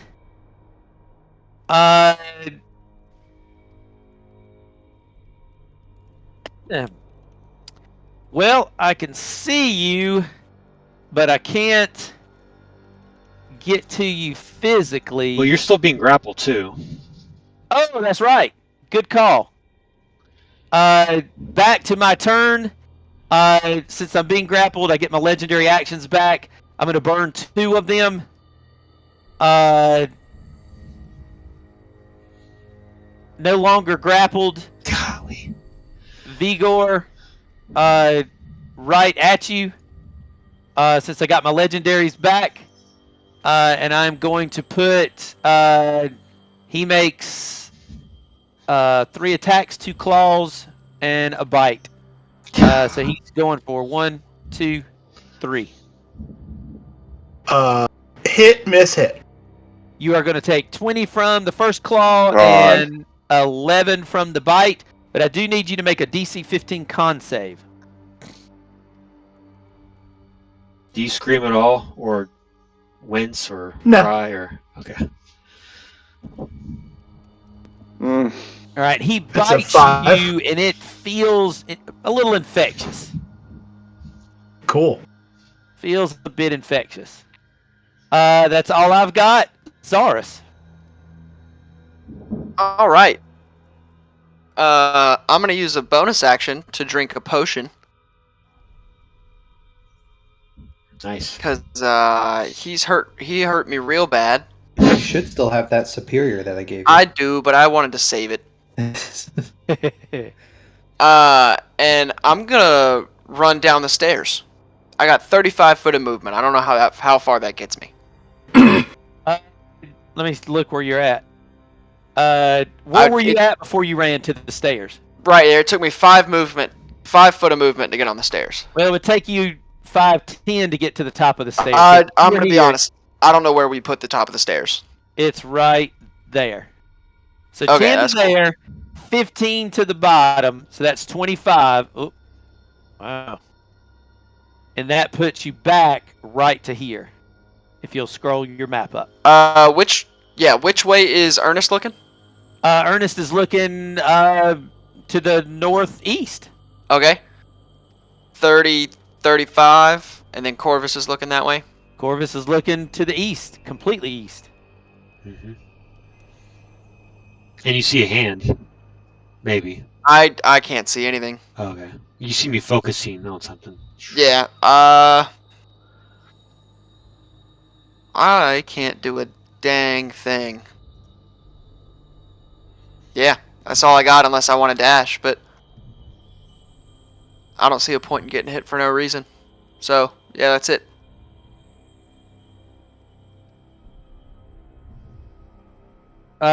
Corvus then.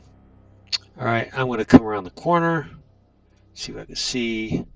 5. All 10, you know 15, is the 20, direction in which they ran.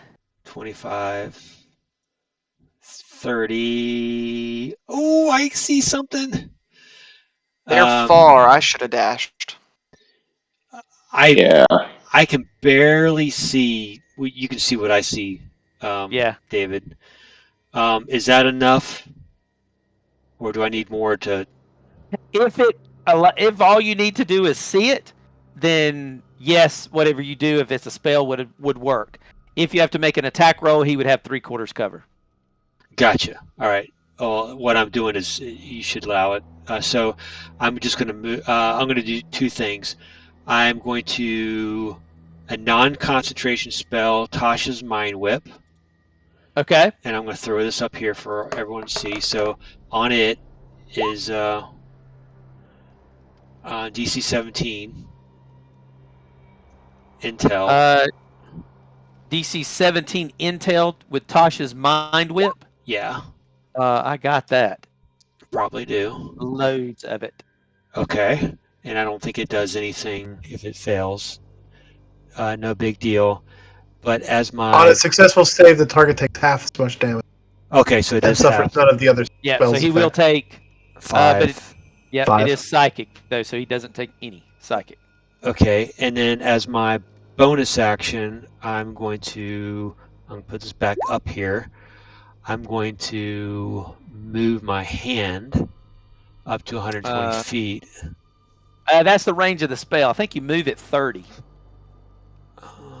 Let's see, 60. Oh, I'm sorry, 60. Yeah. So let me see if that makes sense. Yeah, that's 60 right there. Can you see that?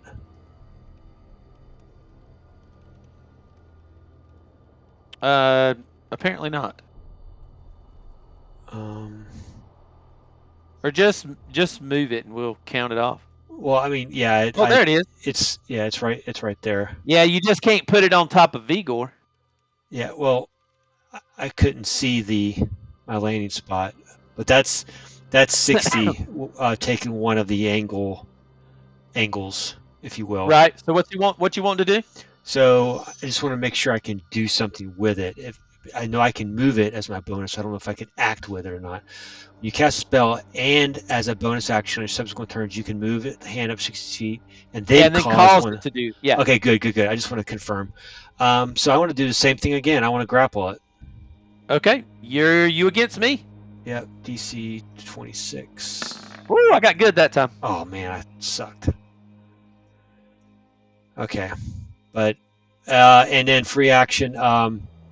He's outside and he's fucking with our bod, and I can't move anymore. Oh yeah, Badger. Okay. Like he's gonna do much. I'm just gonna put him right there. Ernest, you're up. You like Corvus, you saw where they run and you heard what he said. Yep, I guess I'm going to have to come 30 right there and just, I guess, use dash as my action. Do 10.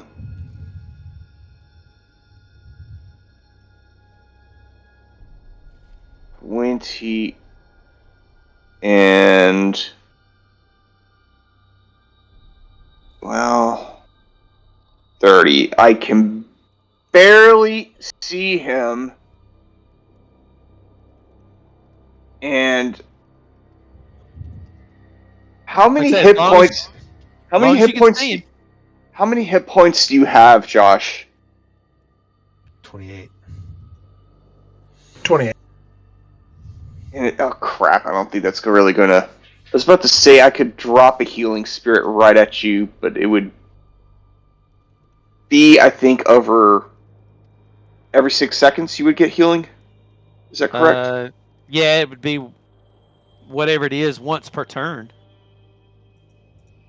So I could do that. I think that is the only action or only thing I can use as a bonus action. Can you move that? Pardon me? Can you move that, or does it stay there? I believe. Let me put the wording of it up. Because I think I might be able. Healing Spirit? Yeah. I think it's a bonus action to move it after you've cast it. Something like that. This concentration is one bonus action to cast. As a bonus action on your turn, you can move it up to 30 feet.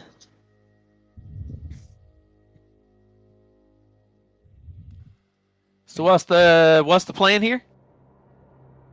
So, I think I really don't want to have to deal with a dead party member again. We've already dealt with enough of that. We are, I guess, going to at the Well, there's you a green healing spirit. If that's what you're casting, put it wherever you would like. We're going to put it right on Vigor. Okay.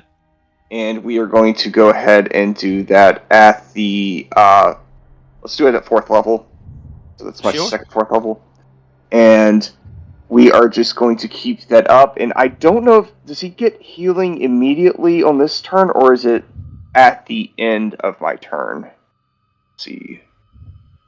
I've never really used this in combat, so For the first time, where the He's turn got to starts either there. he's got to either move into the space or start his turn. okay, well his turn's next time, so Right. So he'll be getting it right here coming up. Yep, and that'll be it for me then. You got it. All right, go ahead and give him. You did it at 4th level, so that's 3d6. Yeah. If you want me, I can go ahead and roll those just so we have go them ahead on and the roll. board. 5. No. Oh, I got you. You're gonna get 7 for the first one, Vigor. Okay. And Free your turn? action. Free action. I'm going to Yep. tell him, look, I just want to talk. But if you keep chasing me, I can't tell my friends to stop smashing your telescope upstairs. Bonus action, disengage. Oh, wait, I'm sorry. Let me do this, too. Just to be fair. That's a 24 on my fucking deception. Bonus action, disengage. 30.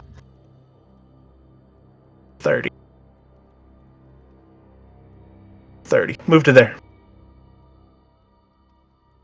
And that'll be my go. Way to go, I can- Bard. That's awesome. Only assume it's wisdom against your deception. He does look like he believes you.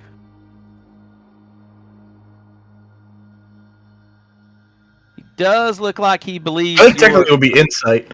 your story. Anything else, sir? Nope, that's it. Roland. Much as I would love to stay up here and see if he comes up, I think I would be heading downstairs now. Okay. 5, 10, 15, 20, 25, and then 30 goes to the center. I don't know where 30 goes to this the center. style You goes. come right to here. Back down. Okay. At the bottom of the stairs. I'm going to dash 25 or 5. Am I able to cut this corner, or is that too much? Too much. You just have to run through Zaris. Okay. Does that count as 10? Like difficult No, terrain? no. Okay. 5, 10, 15. Oh, running through Zaris. Yeah, technically it does. Okay. Alright. That. Wait 1 sec.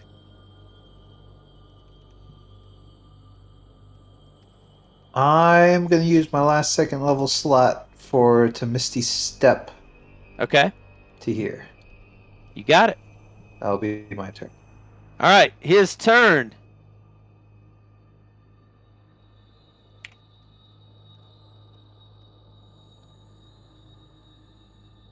He runs back up.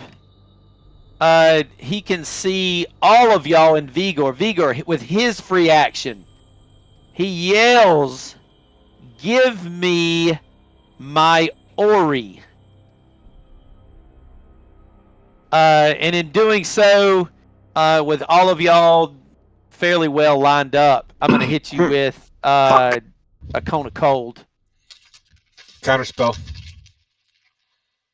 Yeah, if you want to burn a 5th level slot.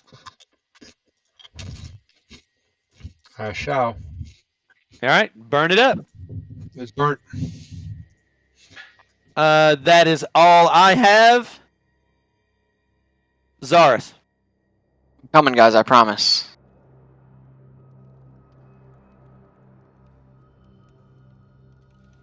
Where'd he go? I'm going. If you say that, I'm just going to point. Are we chasing him? He's chasing us now. It's up in the air. A little of both. 30 to there. Oh, there he is. I found him. I'm gonna throw If I still have them. Yeah, I'm gonna throw a hand axe at him. Yeah. 17? 17 does not hit. Yeah, I didn't think so. Well, that's my turn.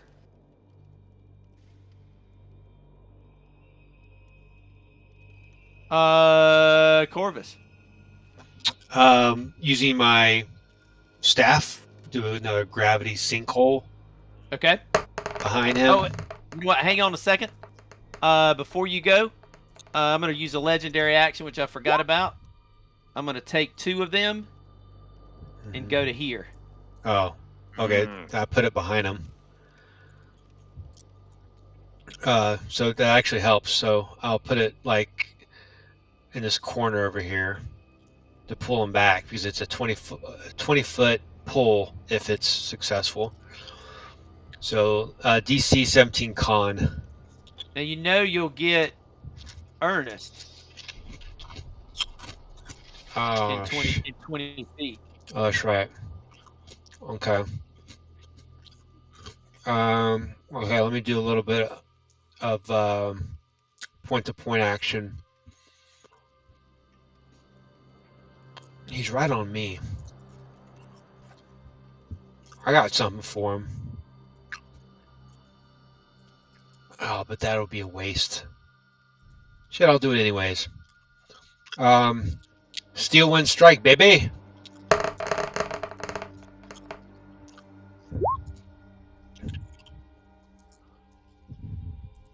So you got to roll to hit. Unfortunately, a 12 does not hit. is that how it does? 'Cause I thought it had multiple hits. Up to 5 Well, creatures. it does, but you can only target one person one time.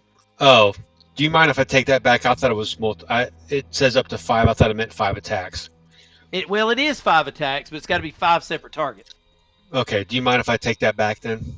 No. Okay. Then I'll just do something simple. I'll do freaking, because I fucked up. I'll do a not a bonfire. Toll the Dead wisdom. He's got a lot of wisdom, but whatever. DC 17 wisdom. Yeah, I got a lot of wisdom plus magic resistance. Gonna make it.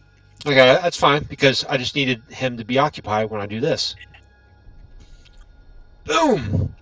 From the backside, I move my hand in, and this time I'm gonna punch him because grappling didn't really work last time. Okay. Roll to hit. Clenched fist. How does this work? I guess it's my spell save. Or my spell attack. Well, it's your regular spell attack.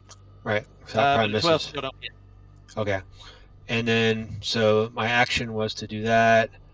I'm going to get right here. So the fighters can do their thing. And that's my turn. You got it. Ernest. Yep, we're going to bonus action move that healing spirit 20, 25, 30. So that's bonus action, get it up into the room. And then I main action going to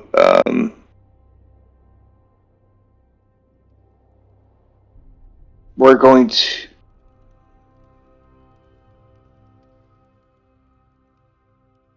we're going to just expend 3 more charges and use Scorching Ray. So, going to go ahead and do those spell attacks real quick, just all at once. See if you can hit. Crit fail. 1. Nope. Disadvantage on that one. 13 would miss on the third one. Okay. One's a crit. Hit. So 1, 2, 3. 3 hit. You got a crit and a hit. 16, 10 missed. The 13 missed, and then the last 2 hit. Would that be 4? Would a 16 hits? 16 does not hit. Oh, okay, gotcha. All right. You technically got 6d6 or roll 2d6 and double it. for the crit. Yeah, let me go ahead and.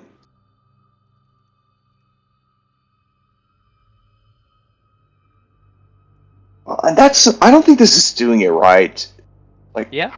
I mean, it 7 damage for the first one. It's 2d6. Okay. Doubled to 14 for the crit.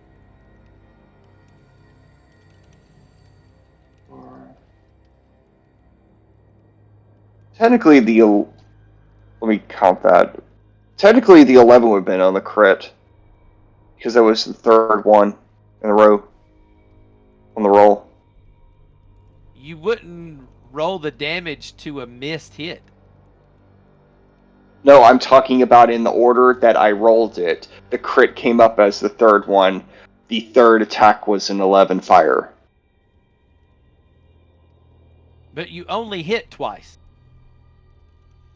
No, I hit 3 times. 3 out of 5.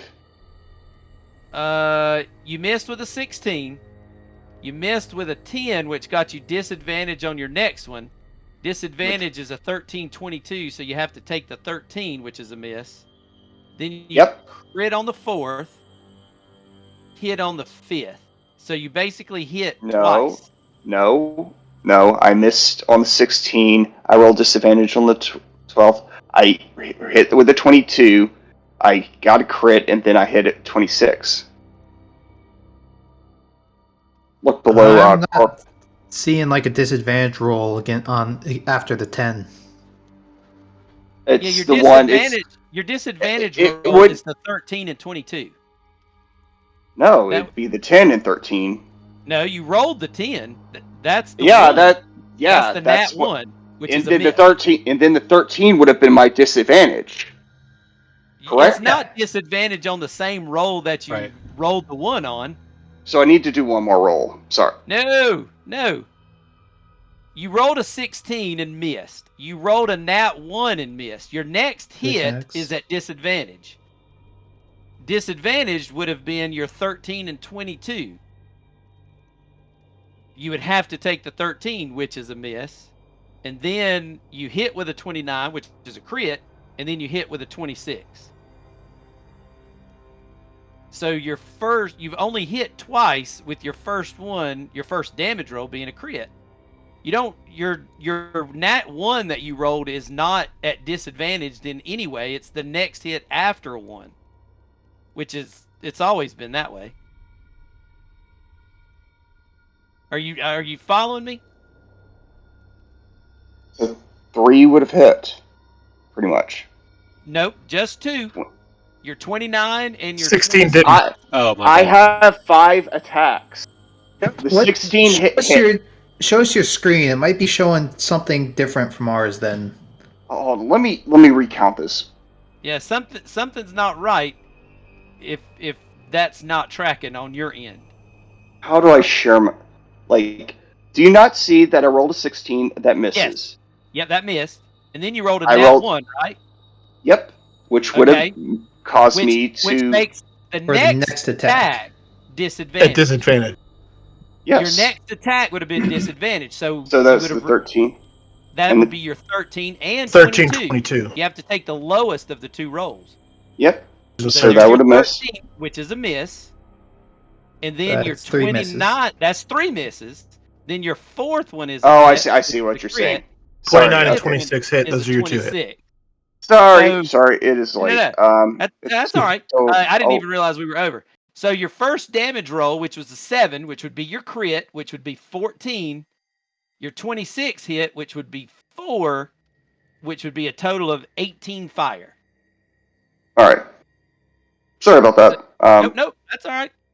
I just want to make sure we're all tracking on the same boat. Gotcha. So that'd be my bonus, my main attack. Movement, I'm actually going to... Well, I didn't want to rotate it. I wanted to step out. Get out of potential bullshit that I know he's capable of. That works. Actually, no, I'd end it right there. Okay. All right, end of your turn. Vigor, I'm going to use my last legendary action. Super. 19 That hits. hits. I'm going to go ahead and Take 15 and make that D. I'm Oh, going to cutting words. you already failed it, so don't worry about it. Vigor, you're up. I am going to. I mean, I could have cutting word, like I was trying to cutting words that. Oh, That was. if you still got it, It's fine. Yeah. It's fine. I mean, if you don't have to take 15 damage, man, like you're. Yeah, if you want to use it, use it. Okay. Yeah, let me roll that 1d10. Yeah, add the 15 back because that'll definitely make it miss. Okay. You're up. I am going to cast. I'm going to first of all bonus action disengage, Okay. and then I'm going to cast fly on myself. And then I'm going to say, "Hey, ugly. I guess they're finished destroying your fucking telescope. Do you want to talk to me now?"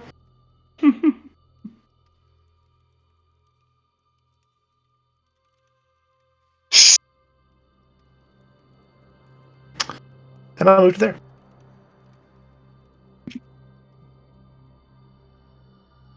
Is that it? That's it.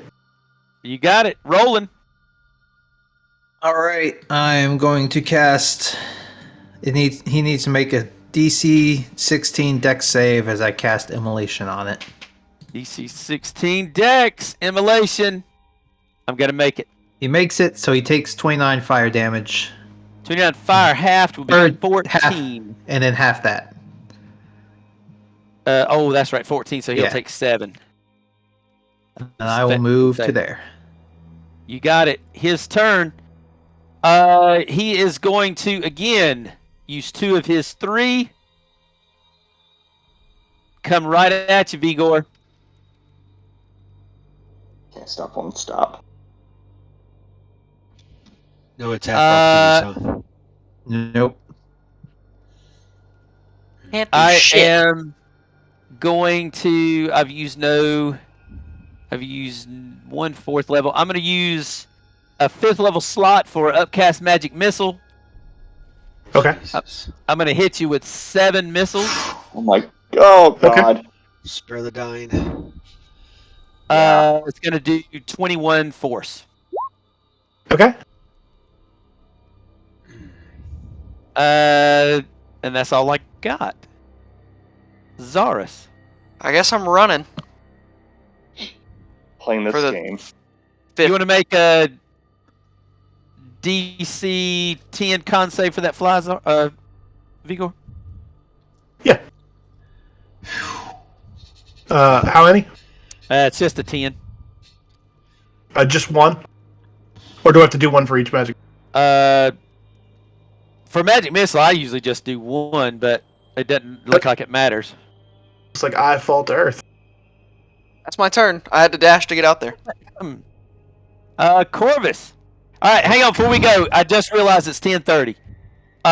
Do we want to pause at this beginning of this round and pick it up next week? Probably would be good. I need to go. I have an 8 a.m. tomorrow. Yep. Yeah, we were I started clearly to running too. long. So That's let's cool. pause, stop it right here, mid-fight at the top of the round, picking it up with Corvus next time. Did he at least look bloodied? Oh, he looks terribly bloody. Okay, good. If you would stop fucking running, I could hit him and kill him. Stop the being only- a bitch. The only thing saving him right at the moment or giving him things back is he at least regenerates 10 hit points a round. No, the only thing saving him is that he's being a little bitch and running away from me. Oh, he's not running from you.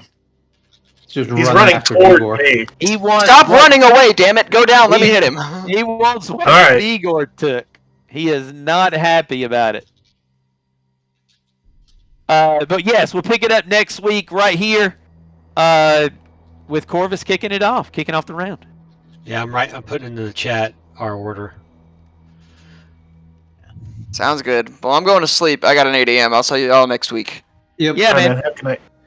Zach, you still want to talk about the whole carpooling stuff? Zach's gone. Oh, that's Yeah. right. He's been gone. I completely forgot. He Yep. fell out. Dang. Okay. Sorry, guys.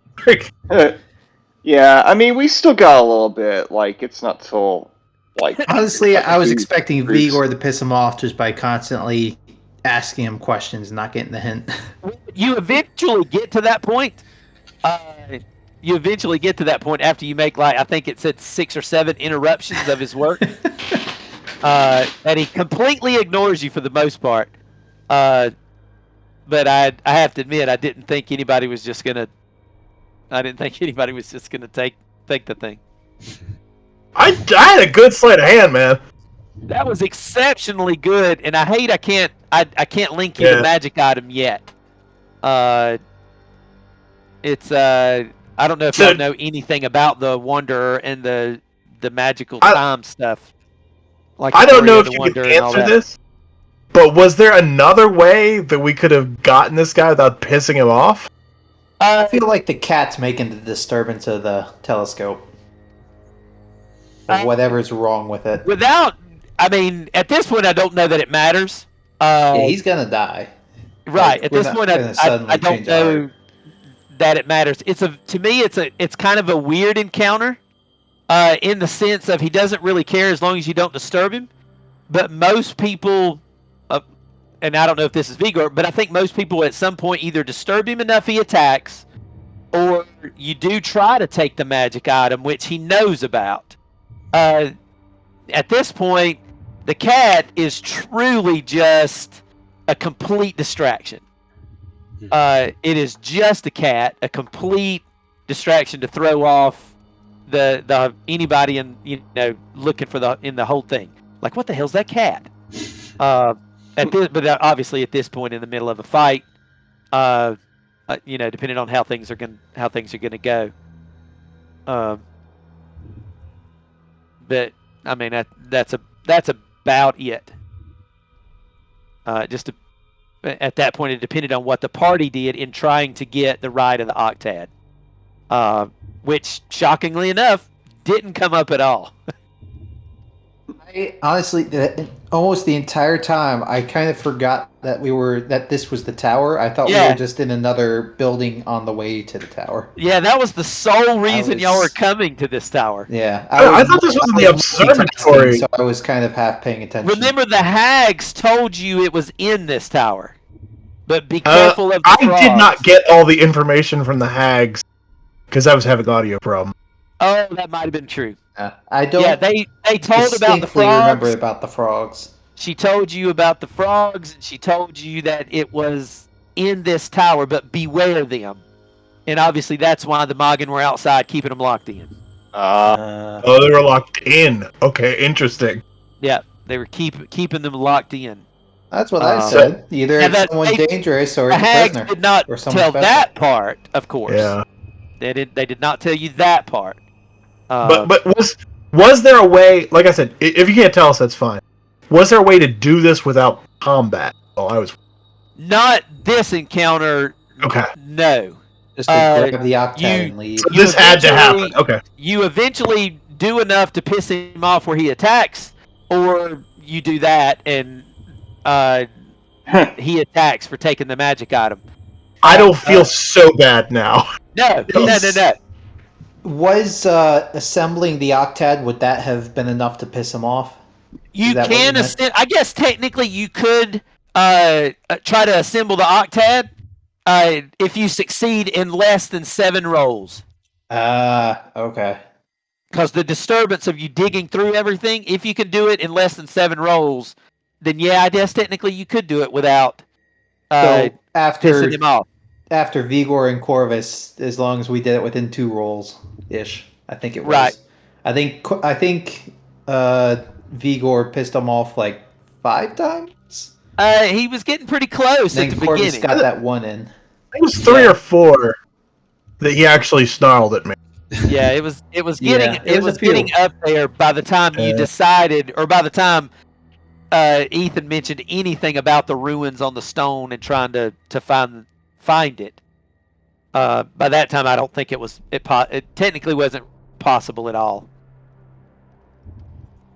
But yeah, now that you say that, you could have went in there, and if you had done it in less than 7, you could have gotten the Rite and not affected anything. So there was that possibility, yes. Can Brandon? Can you see anything outside? I cannot. I believe he ran around to the right or Yeah. to the left. Like meta knowledge, I think he's like right here. Yep. I was just looking for like body reactions of Ernest. I mean, Yeah. he's been running after Vigor the entire time. You could probably Yeah. make the educated guess that Yeah. wherever Vigor goes, he goes. Right. Well, Comes I after. can't see either one of them. That's why I asked Ernest. Oh, But you did see me run or fly away. Yeah, Vigor other did than Yeah. fly away. see him run out, the front, Yeah. it'll be interesting to go from there.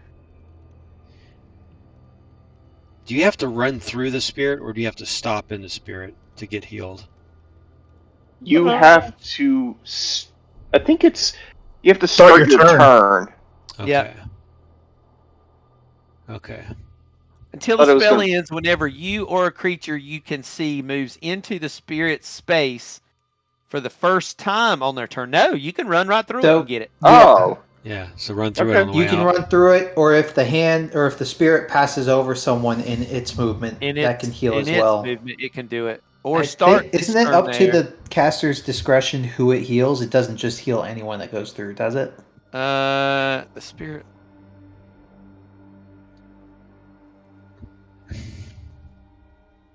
Whenever you or a creature does it, the spirit can't heal constructs or undead. The spirit can heal a number of times. Actually, it'll apparently heal anybody that meets those Okay. conditions, Huh. which technically means that the frog guy got healed, which I wouldn't have thought about, because he would have ran through it to get back to Vigor. He teleported.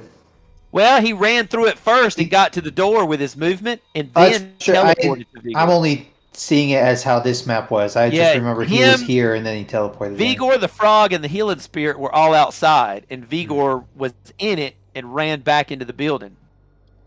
And it would have. I used all the movement I had to get to the door where I could see all of y'all, and then I teleported in to get right to Vigor. Oh. So you would've- Technically, he would have used the 9. So if we had known that, right, Brandon would have ran through his own spirit, and Vigor would have ran through that spirit Right. too. Right.